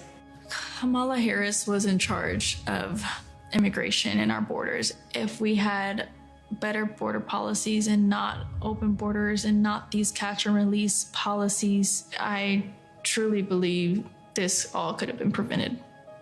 Under her being vice president of this country, my daughter's life was ripped away from her. She had her entire life ahead of her. Happy birthday, dear Jocelyn. My daughter is 6 feet in the ground based off of policies that she allowed to keep. Kamala Harris did have one job, and she not only failed, not me, she failed my daughter. She failed Jocelyn. You know, she was only 12. President Trump reached out, gave me his sincerest condolences as not a former president, but just as a father, someone who cares. I believe Donald Trump needs to be back in office. I can at least know that my next child will be safe in this country.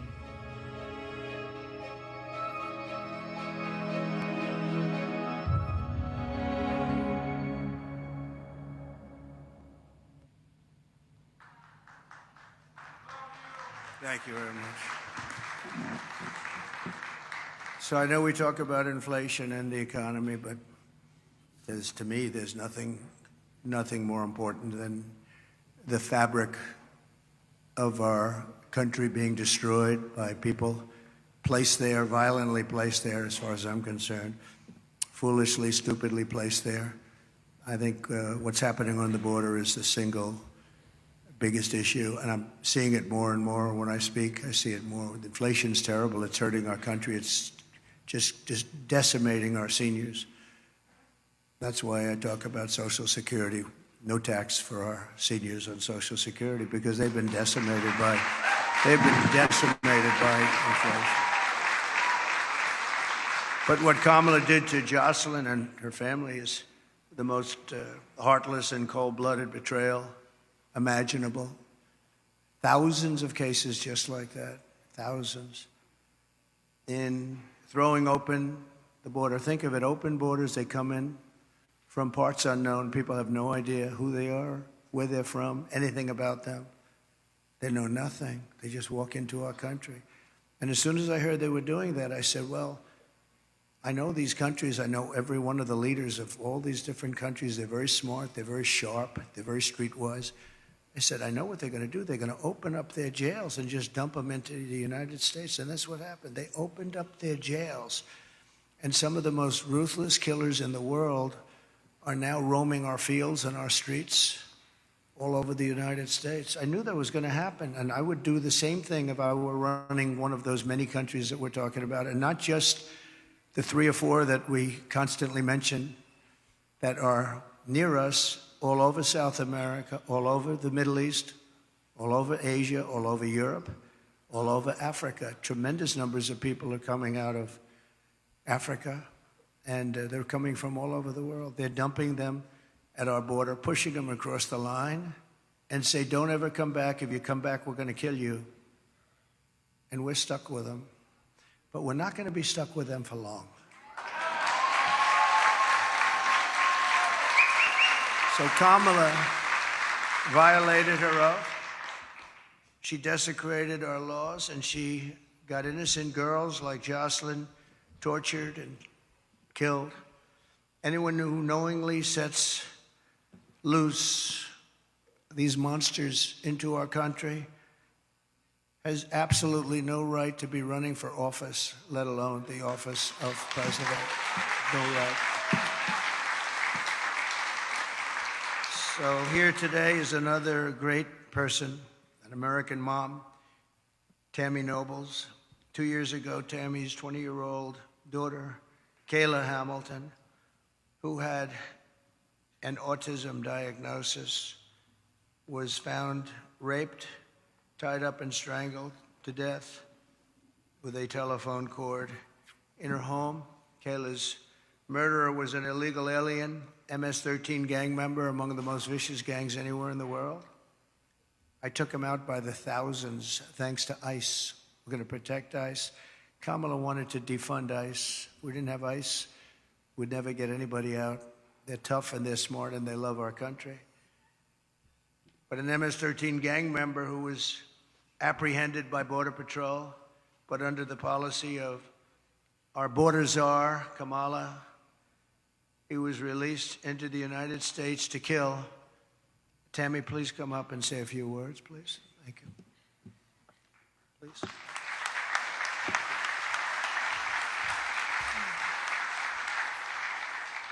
I just wanted to say that Homeland Security did not do their job. Health and Human Services did not do their job. The Biden-Harris administration did not do their job. If they would have done their job, made that one phone call to El Salvador, my daughter would still be alive today. Kayla was a very beautiful young lady inside and out. She was independent, learning to become independent. She had 2 jobs. She overcame obstacles dealing with autism and was able to find a job that she loved. She loved animals, especially her cat Oreo, and she cared about the homeless. She loved God and she loved going to church. And her life was just ripped from her 3 days after she celebrated her 20th birthday. Thank you for having me here today.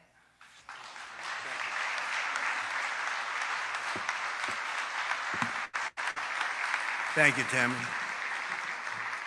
And we will not forget Kayla. And she's looking down. She's very proud of Mom. Kamala's cruel and immoral actions on our border are actually disqualifying, in my opinion. She's unfit. She's an unfit person. And she knows this is going on. She never called anybody, including the 13 soldiers that were so needlessly killed in Afghanistan with that horrible moment in time where our country was just lost all respect from the whole world when they saw that. That's one of the reasons that Putin went in. He would have never gone in, ever. He wouldn't have gone in. If I were president, he would have never gone in. I ended his pipeline in Europe, no problem. And what happened? Biden comes in, he proves it right away, but he kills the Keystone Pipeline. Putin never would have come in. And he didn't, by the way, for 4 years. There was never a threat that he was going to do that. But he saw weakness, and I think a lot of it was seen in that horrible period of time. She is also aiding and abetting the cartels, allowing vast quantities of deadly drugs to pour unchecked into our country. And remember this, they now have an app You call the app and you bring whatever you want, you bring them over, they'll tell you exactly. Can you believe it? They have an app. And they have airplanes, big, beautiful Boeing airplanes flying back and forth over our border. They were saying, where are those planes coming from? Where are they going? They were loaded up with migrants. They're dropping them out in the Midwest. They're dropping them all over the place. And I will tell you, if you look at Aurora in Colorado or in Springfield in Ohio they dropped 32,000 illegal aliens. They tried to give them legal terminology, but it's not. Illegal aliens, 32,000 into a 50,000 person town, beautiful town, no problems. And now they don't know what to do. And they want to be nice, and the mayor wants to be nice. His big thing is to get interpreters because they don't speak English. It's very hard to get interpreters. And he's trying to get interpreters. But in the meantime, they're taking up the hospital. So when people from Springfield would routinely be able to check with a doctor, go to a hospital, they're unable to get in, they're packed. The whole town has changed. And this is happening all over our country. Aurora probably is an even worse situation because you have the meanest, worst gang from Venezuela in the world, probably, maybe as bad or worse than MS-13. And they've literally taken over the town. They've taken over large sections of the town. They've gone into the real estate business. They've taken over apartment complex. They took over a number of complexes where the people are paying them rent. They've become the landlord. Isn't that nice? And they're rough, tough people, and they have the latest weapons. They have military quality weapons, and everyone's saying, where did they get them? We got to get them out of here. We're going to get them out fast. We're going to get them out fast. So today, I'm announcing that for the first time under my administration, we will be seizing the assets of the criminal gangs and drug cartels. And we will use those assets to create a compensation fund to provide restitution for the victims of migrant crime, and the government will help in the restoration. The government will help in the restitution, but something has to be done, and we're gonna get it done. Kamala has also caused untold misery through her destruction of our economy. Our economy is not, this is just, it's like a fake economy. Some of the best people on Wall Street are saying the economy is only good because they think, I don't want to say this because other people have said it. It's not me saying it, but they think Trump is going to get elected. That's the only reason our economy is good. That's the only reason the stock market is up. Scott is here, I think, someplace, and he's one of the most respected people on Wall Street. He's actually made a very big point of it, that the stock market is only doing well because of the fact that they think Trump is going to win the election. So we'll see. But Kamala cast the deciding votes that caused the worst inflation in our lifetime. Maybe the worst inflation we've ever had, because I don't think I know for a fact they're not adding all of the numbers. If they did, I think it's the worst inflation probably in the lifetime of the country. And it's costing typical American families over $30,000. Nearly half of Americans now say they're broke. Think of that. Half of Americans are saying they're broke. They have no money. 2/3 say they're living from paycheck to paycheck, and that's a record. We've never had that. To that extent, we've never, ever had that. Millions of Americans are lying awake at night, worried about how they'll pay their bills because Kamala wrecked their family finances, and she's done that. She's done nothing good. They have done nothing good. And I speak of Kamala, but it's partially Joe, but Joe's out of it, Joe's sort of out of it. He's been out of it for a long time. Now she wants to raise taxes for the typical family by $3,000 a year. She's got no empathy for the hardworking Americans whose dreams she's killed, and said recently that there is not one thing that she would do differently from Biden. That's only because she choked. I'm sure she could have come up with a couple of things if she really thought about it, because there's been so much destruction caused by the Biden administration. one of the things that people don't talk about and the news never talks about, they don't talk about, as an example, Afghanistan, but this is something that's incredible because when you think of the numbers, 325,000 children are missing, dead, sex slaves, or slaves. 325,000 children who came in through the open border are now missing. Many of them are dead, and nobody talks about it. I said, this must be a mistake. This can't be possible. When I read it, I said, this can't be. You're talking about take your largest stadium and fill it up many times. That's what the kind of numbers are. Here today is Michael Copy, a small business owner who runs a dry cleaner and is struggling to get by because of what Kamala has done to his business. They've destroyed small businesses in this country. Michael, please.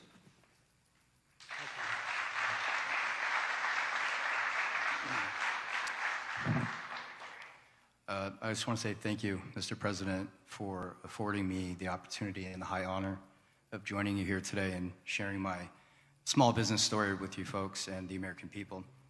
So it's a chain of eco-friendly dry cleaners throughout the Tri-County here in West Palm. And it seems not too long ago, just a few years, the customer and us, the small business owner, we were able to keep up with inflation. There were resources available to us for expansion, or if you had a bad month, you know, if there was something you needed to make up for, it seemed like the support was there. And now, just a few short years later, it seems like all of those resources have dried up. The support's no longer there. We had an expansion plan about 6 years ago that we had to pause because we have to wait for our customers now to catch up with the inflation, the supply chain issues still, because we as a small business, we can't double our price points, although the cost of doing business now is 2, 3, or 4 times what it was just a few years ago. So we've had to get creative. Our industry, probably 30% in the dry cleaning industry, never survived COVID. And just recently this summer, I was contacted, my wife and I, by another local dry cleaner here in West Palm. They were asking advice. So husband and wife been there for about 35 years. Their lease was up, and the landlord was doubling their rent, which would have meant that that's what they've been paying themselves for probably the better part of 20 years. So they had to make a decision. Do they hand the keys back, or do we get creative, work together, pool resources? And so what we did was we figured out the right price point for them, but we did their cleaning for them, at least until we figured it out. And so they were not able to pay their operations. They couldn't keep that going, but they were able to save their business by strategically partnering. And by the end of summer, I think I was contacted by about 12 other local dry cleaners saying, can you guys help us also, because we're going through the same thing. Thank you. And it seems now, so the delta between the reality of what inflation is right now and we have in front of us, the reality of that and the small business owners' capabilities, that delta is too great. So unless we affect change immediately, I fear that in the next few years, if we don't see that change, we might see another 30% of our industry and others no longer exist. So I just want to say thank you again, Mr. President, for allowing me to share my Go Green Dry Cleaner story, and thank you.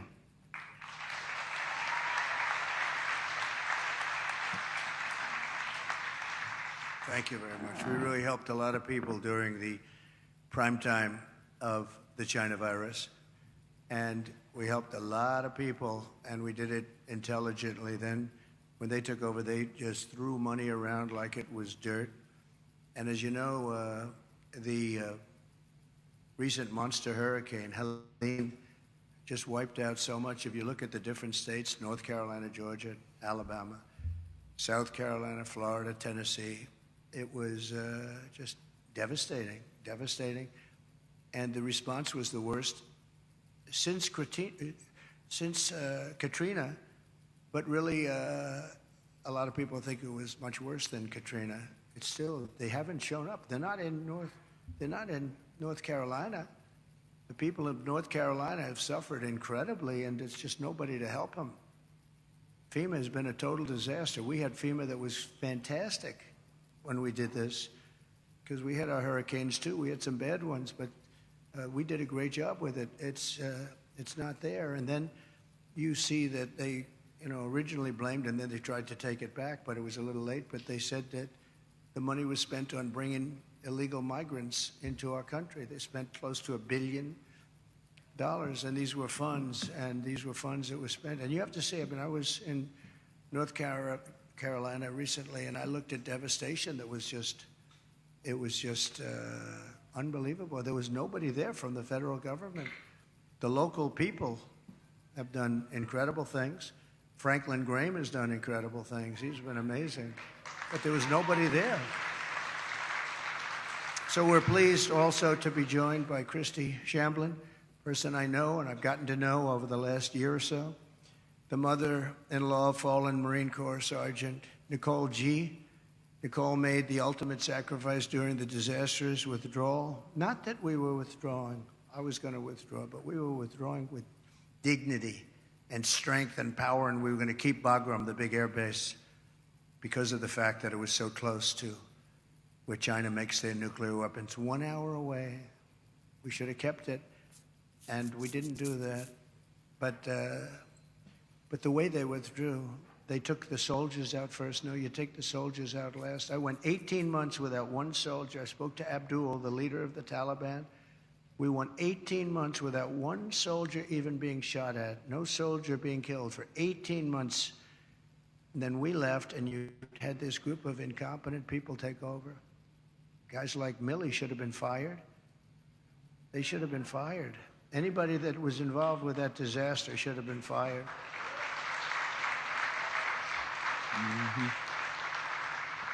She was one of 13 U.S. service members who lost their lives.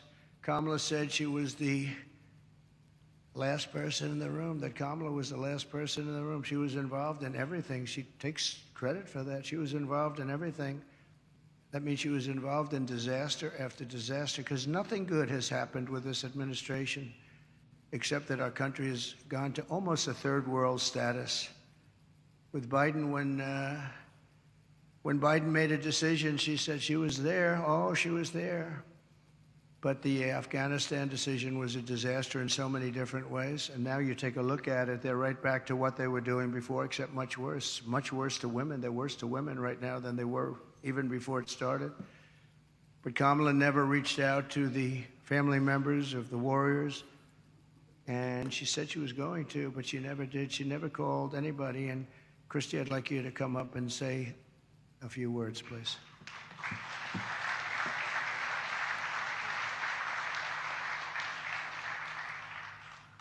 Hi, good afternoon, good morning. My name is Christy Shamblin, and my daughter-in-law was Sergeant Nicole Leanne G., and she was killed in the botched Afghanistan exit at Abbey Gate. She was the cornerstone of a very large family. And instead of planning family gatherings and holiday meals and Christmases and baby showers, our family and thousands of other families plan outings at funeral grave sites, and that is where we as a family celebrate my daughter-in-law at Arlington National Cemetery, because she is in the ground. Her story isn't unique to our family, she's just ours. There are thousands and thousands and thousands of wounded veterans who came home from that war, who need our help and who are ignored by our current administration. President Trump demonstrates peace through strength. I know what he told the Taliban when he was negotiating with them, because I've made it my business to know. And what he said to them when he was negotiating with the Taliban, he said, "I will kill you if you harm one hair on one head of an American."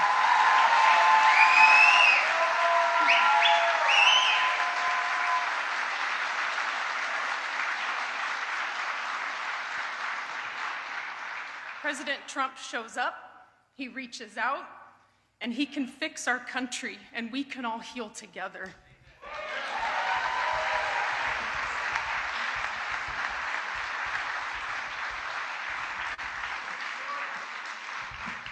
Thank you very much. It's so sad. So many cases like this. Nobody should have died. First of all, when they left, the soldiers should have been there. They shouldn't have been home watching, except for a small group, and many of them got killed, and large numbers. Nobody ever mentions the arms, the legs missing, gone, the face just obliterated. Nobody talks about them. I talk about them all the time. But I want to thank you, Christy, and we'll carry Nicole's memory in our hearts forever.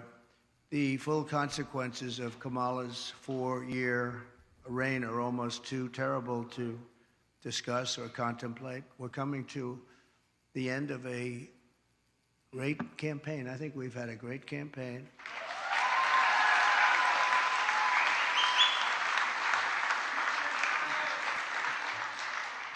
We've really not been provided the kind of protection that I needed as president, but I said we have to do it anyway. When Secret Service would ask for additional people, oftentimes we would be turned down. They were constantly asking for additional people.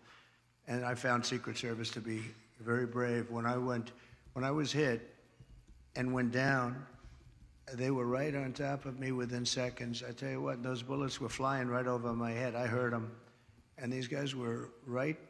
I don't know how they didn't get hit, actually, but they were right there. You take a look at the video. One thing we would say, the video is there for people to see, but they were never given the kind of help that they requested, because our rallies were massively large and they needed more people, and they were always fighting for more people, and it was never given to them. Now they're being given, I hope, what they need, but we were, that was a constant fight. They'd come to me and they'd say, you guys don't want to give us the people. And yet Biden was covered, and they'd have like 2 people show up. But Kamala is grossly incompetent, a total train wreck who has destroyed everything in her path. She's destroyed everything. She left 21 million aliens pour across our country, and then she, maybe in a short while, has to go home, and she'll get herself a job someplace, who knows. But think about it, and she can look at the carnage, and she can look at all the people that have been killed. And you haven't seen anything yet, because they've just started. They're just getting comfortable in our country. These are very tough people. These criminals make our criminals look like nice people. And she let the more than 13,000 convicted illegal aliens, nobody would have let these people into our country. And remember, they came out of the worst prisons in the world, the meanest, nastiest prisons in the world. And when she says that she wouldn't do anything different, does that mean that she would have let 325,000 migrant children probably die, most of them, many of them? But at a minimum, they're slaves or they're sex slaves. And they're all over the country. Does that mean that she wouldn't have changed that? Does that mean that she wouldn't have changed so many of the other things that led to so much death and destruction, and even financial destruction of our country itself? We could end up in a depression because of what she's left with us. They are the worst combination president, vice president in the history of our country. And I often say Jimmy Carter's a happy man, because his administration, by comparison, was totally brilliant. It was brilliant. After Kamala endorsed defunding the police, she bailed out rioters, looters, and murderers, took them right out of jail during the violent crimes in the United States. Remember, that was in Minnesota. Minneapolis was burning down. It was burning to the ground. I watched the CNN announcer say, "This is a friendly group of people." And over his shoulder, the entire skyline was burning. I've never seen it.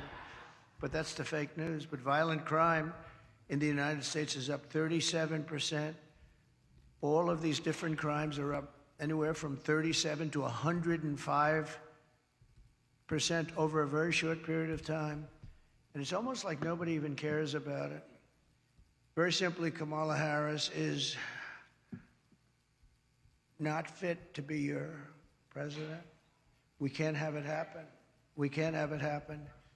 We're going to make this country strong again. We're going to make it great again. We're going to be respected again.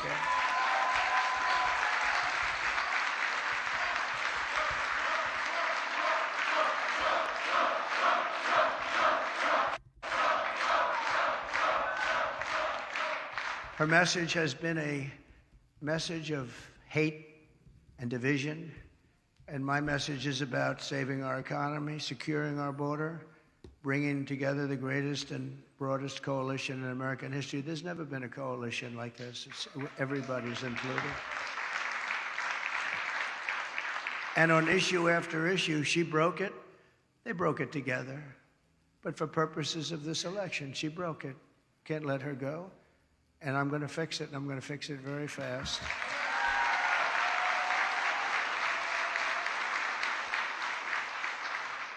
And on the illegal, thank you very much. Thank you very much. On the illegal immigrants that will be taken out of the country, as you know, we're going to be taking them out. And if they come back, we have laws that will be immediately enacted where they serve 10 years in prison. They won't come back. And if that's not long enough, we'll have to do something else. But we don't want them back. They're not going to come back. And as you know, we're asking for the death penalty for any migrant who comes into our country and kills an American citizen or a police or law enforcement person. Because we have to protect our police. Our police are under siege also at numbers that nobody thought were possible, the worst they've ever seen. It's very hard to recruit. And really for not just the danger, it's hard to recruit because they don't have the spirit anymore for our country because they're being led with people that are spiritless. They really are spiritless. They can't instill spirit. But so that's any citizen, they get killed, it's a death penalty, and that includes police or law enforcement officers.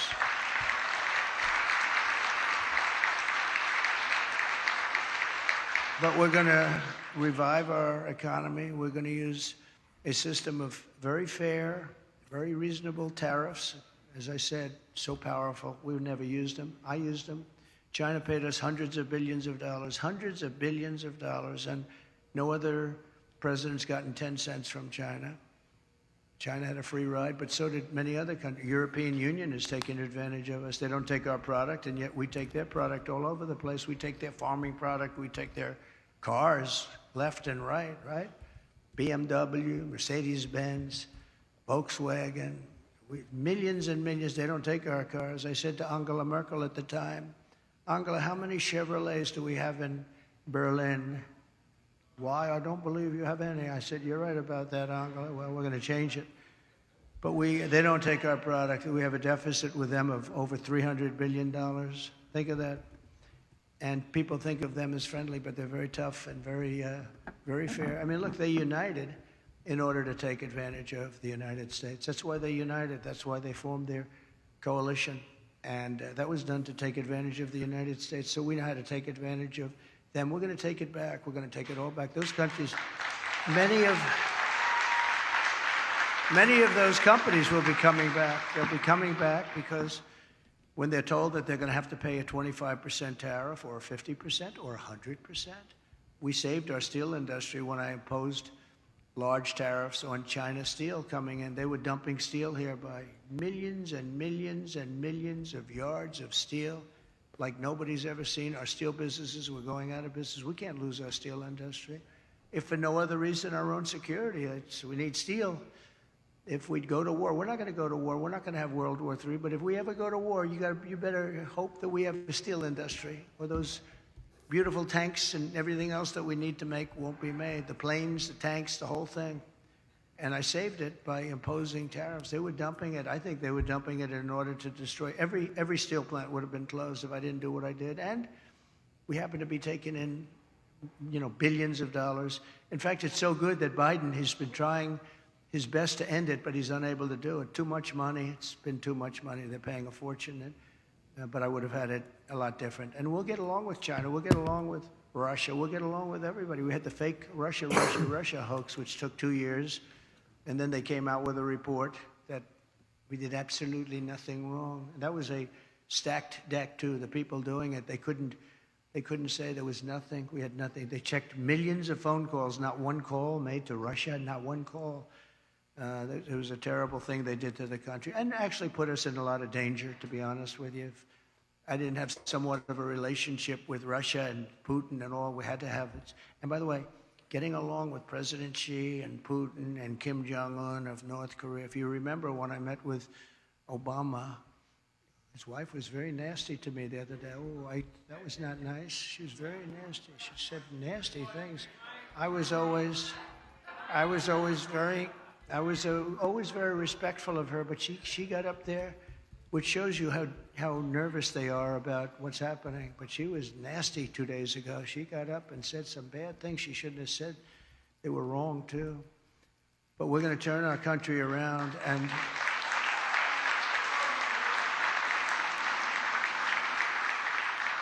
and we're going to pay a lot of respect to the three representatives, because that's what they are. They're representatives of millions of people. I mean, the businesses, so many businesses are just dying right now. There are millions and millions of people. They're representative of, and our wounded and our hurt soldiers. We have to take care of them. They came back from Afghanistan. Boy, nobody talks about them. They just don't talk about them, but I talk about them, and we're going to take care of them. You know, we had the greatest success with the VA, the Veterans Administration. We had a 92% approval rating. We got it so they had choice because they were waiting 4 or 5, 6. They were waiting 4 or 5, 6 months, 7 months to see a doctor. And I came in and I got, with the help of some of the great Congress people that are here, we have some great ones. Thank you very much. Thank you. Thank you. We've got quite a few of them. And I didn't even tell them to be here. They want to be here because they know exactly. Oh, yes, very good. We have one of the greats. But they wanted to be here. A lot of people wanted. I didn't tell anybody to be here, actually. But they wanted to be. But we have to take care of our military. Think of this. Soldiers who are waiting 6 months to see a doctor. Can you imagine yourself? You don't feel good. You could be cured with a pill or with a shot or with something very minor, like a minor operation, and after 6 months, you're now terminally ill. So I made it, and they've been trying to do this for 48 years.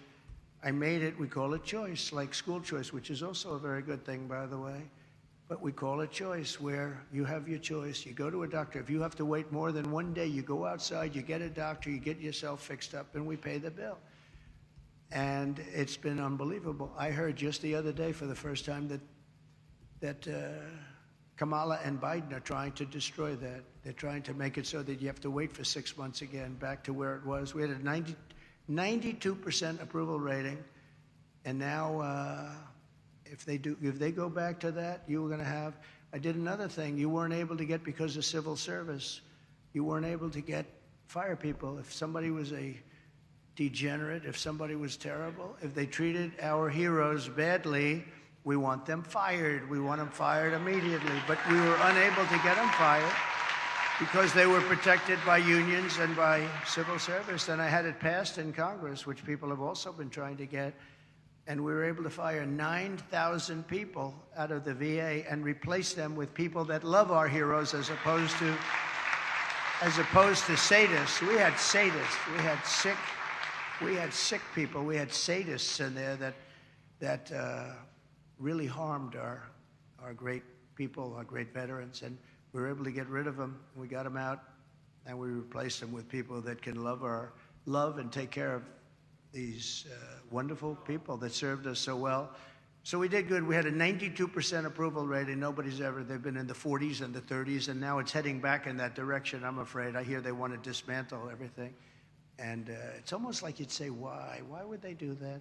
Why would they do that? And yet they'll spend, you can't say money because they give away hundreds of billions of dollars to anybody that needs it, but they won't take care of our veterans. They won't take care of our people. They won't take care of our soldiers.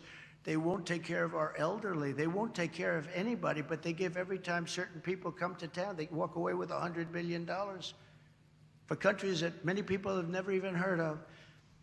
So I just want to tell you, this is a campaign that's been long and hard. I've been on the road or campaigning for 58 straight days. I haven't taken a day off. Proud of that.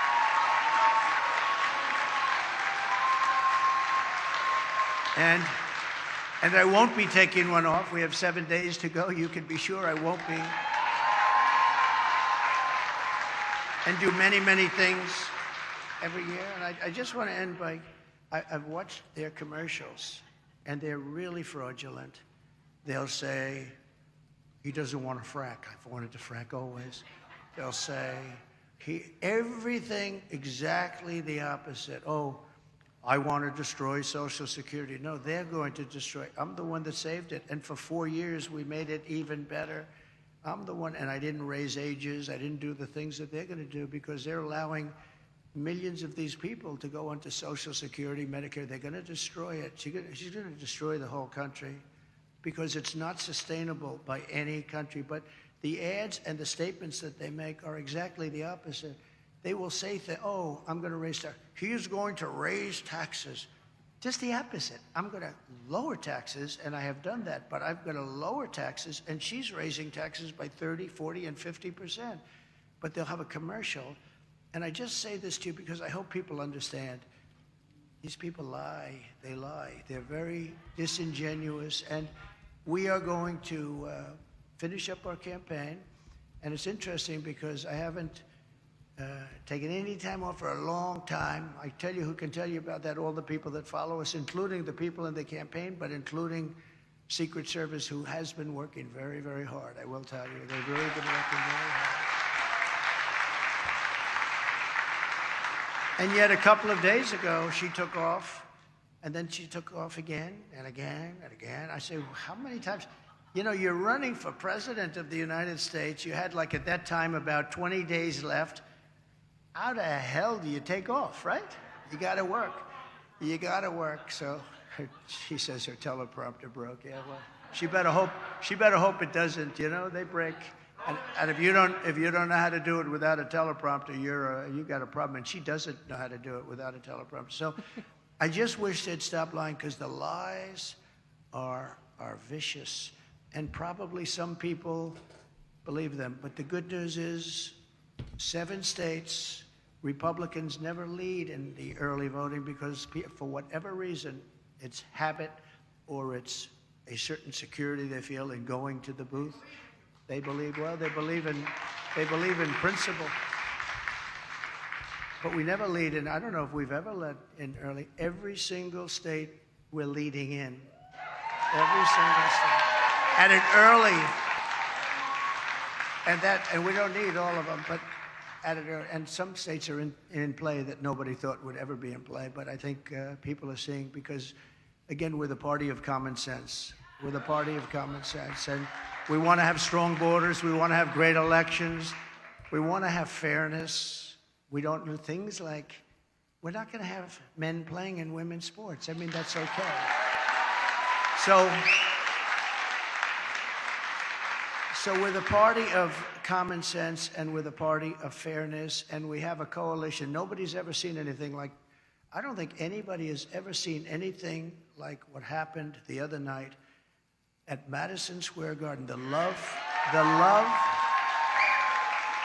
in that room, it was breathtaking, and you could have filled it many, many times with the people that were unable to get in, but politicians that have been doing this for a long time, 30 and 40 years, said there's never been an event so beautiful. It was like a love fest, an absolute love fest, and it was my honor to be involved. And hopefully, you know, they started to say, well, in 1939, the Nazis used Madison Square Garden. Well, and you know what? But can you imagine it? In 1939, the Nazis, they would. But how terrible to say, right? Because, you know, they've used Madison Square Garden many times. Many people have used it, but nobody's ever had a crowd like that. And I tell you what, right now, nobody's ever had love like that. That was love in the room, and it was love for our country. It was really love for our country. So we're going to fight like hell for the next 7 days, and then hopefully...